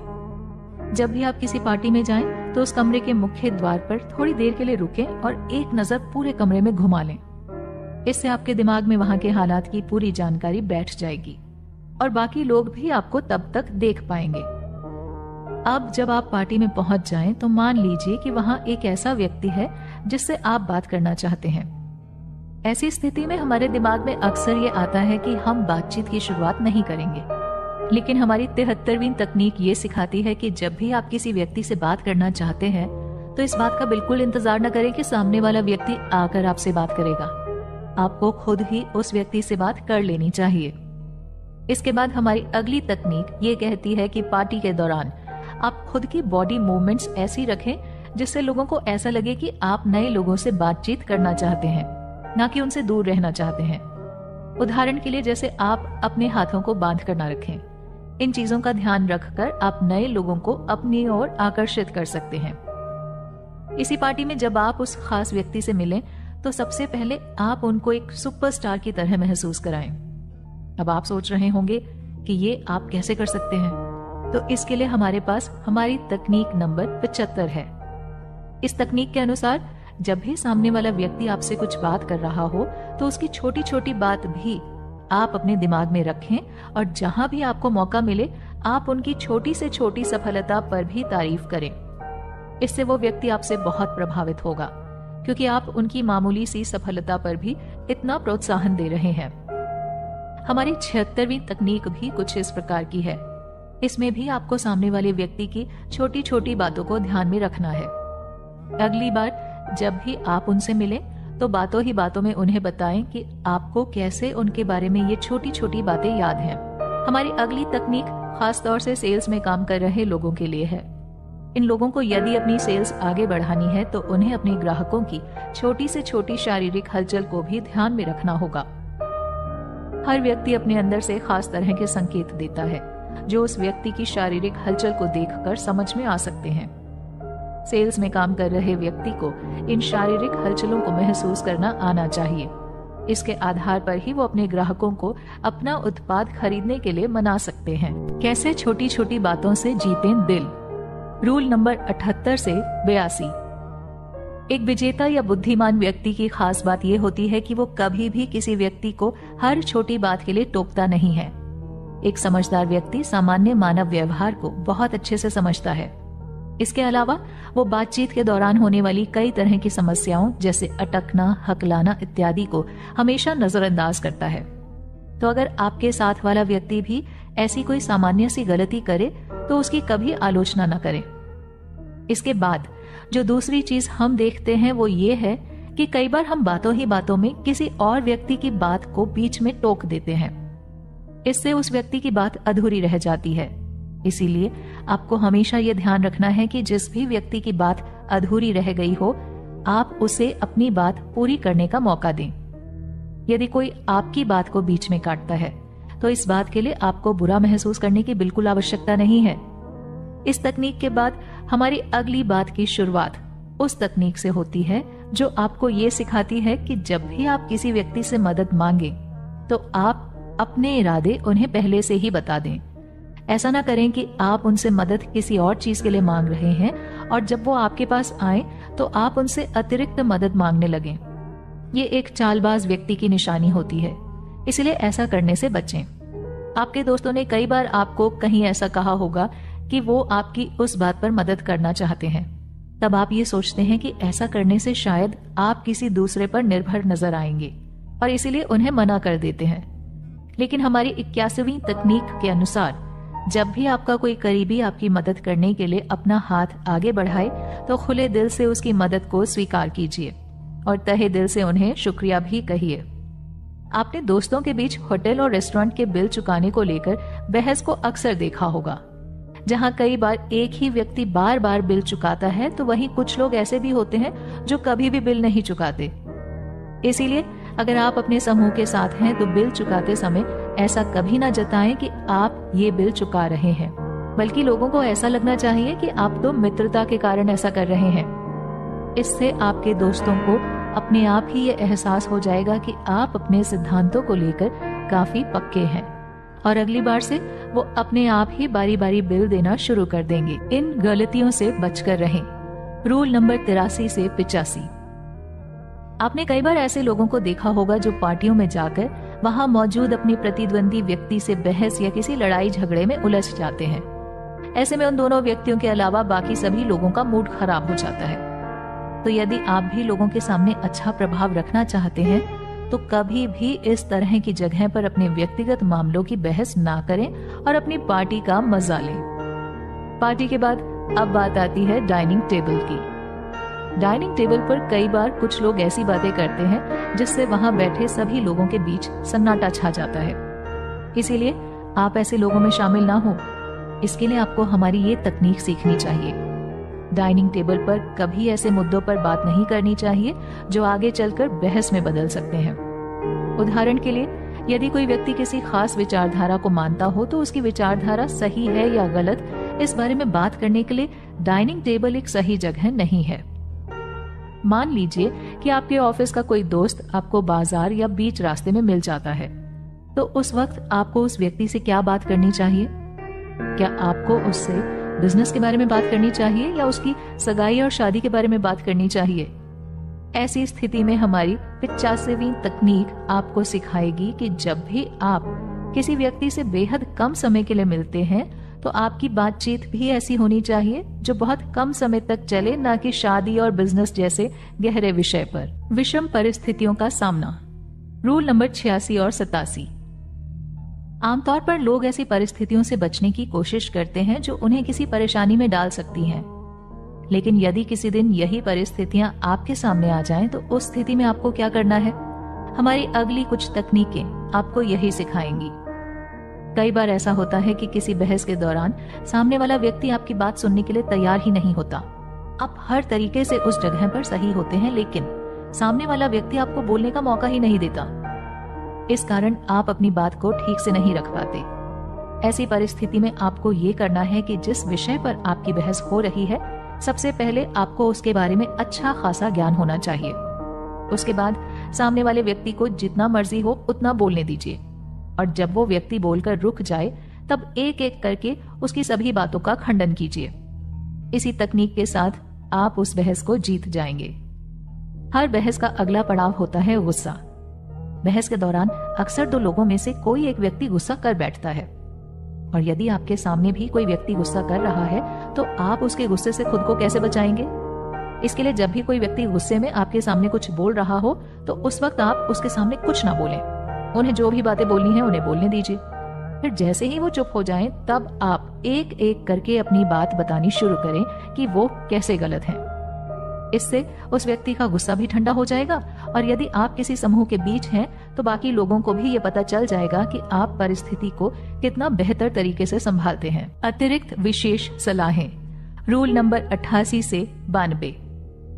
अब तक आपने 87 तकनीकें सीख ली हैं। ये सभी तकनीकें आपको ऐसा व्यक्ति बना सकती हैं जो हर प्रकार के व्यक्ति पर अपना प्रभाव दिखा सकता है, जिसकी समूह के बीच, पार्टी इत्यादि जगहों पर काफी प्रभावशाली छवि बने। अब हम आपके लिए 5 ऐसी तकनीकें लाए हैं जो आपकी इन सभी 87 तकनीकों के साथ मिलकर 4 चांद लगा देंगी। इसमें सबसे पहली तकनीक आती है कि लोगों से कई मामलों में पीछे रहने के बावजूद आप कैसे लोगों को पसंद आ सकते हैं। इसमें सबसे पहली सलाह यह है कि कभी भी लोगों की हर छोटी गलती पर उनकी आलोचना न करें। अपनी मस्ती के लिए कई बार लोग सामने वाले व्यक्ति की छोटी छोटी बातों की आलोचना करने लग जाते हैं। यदि आप ऐसा नहीं करेंगे तो वो व्यक्ति आपको अपनी नजरों में एक विशेष स्थान देगा। कई बार आपका सामना कुछ बेहद ही चालबाज लोगों से हो सकता है। वैसे तो ऐसे लोगों से जितना हो सके खुद को बचाकर रखना चाहिए, लेकिन जब भी आपकी ऐसी लोगों से कुछ बहस हो जिसमें वो झूठ बोल रहे हो तो उन्हें उसी वक्त उस झूठ के बारे में ना बताएं। जैसे ही वो चुप हो जाए तब बस एक ही वाक्य में उन्हें ये कहें कि आपकी ये बात झूठ है और ये आपको मालूम है। इससे सामने वाला व्यक्ति ये समझ जाएगा कि आपको इस बारे में जानकारी है और वो आपके साथ चालबाजी नहीं कर सकता। अब बात करते हैं उस स्थिति की जब आपके सामने कोई सरकारी व्यक्ति या कोई भी ऐसा व्यक्ति मौजूद हो जो आपके काम आ सकता है। उस वक्त अपना काम निकलवाने के लिए एक ऐसी तकनीक है जो आपको बहुत काम आ सकती है। इसके लिए आपको ये करना है कि जब भी वो व्यक्ति किसी और का काम कर रहे हो तो आप उसी वक्त हल्के शब्दों में उनकी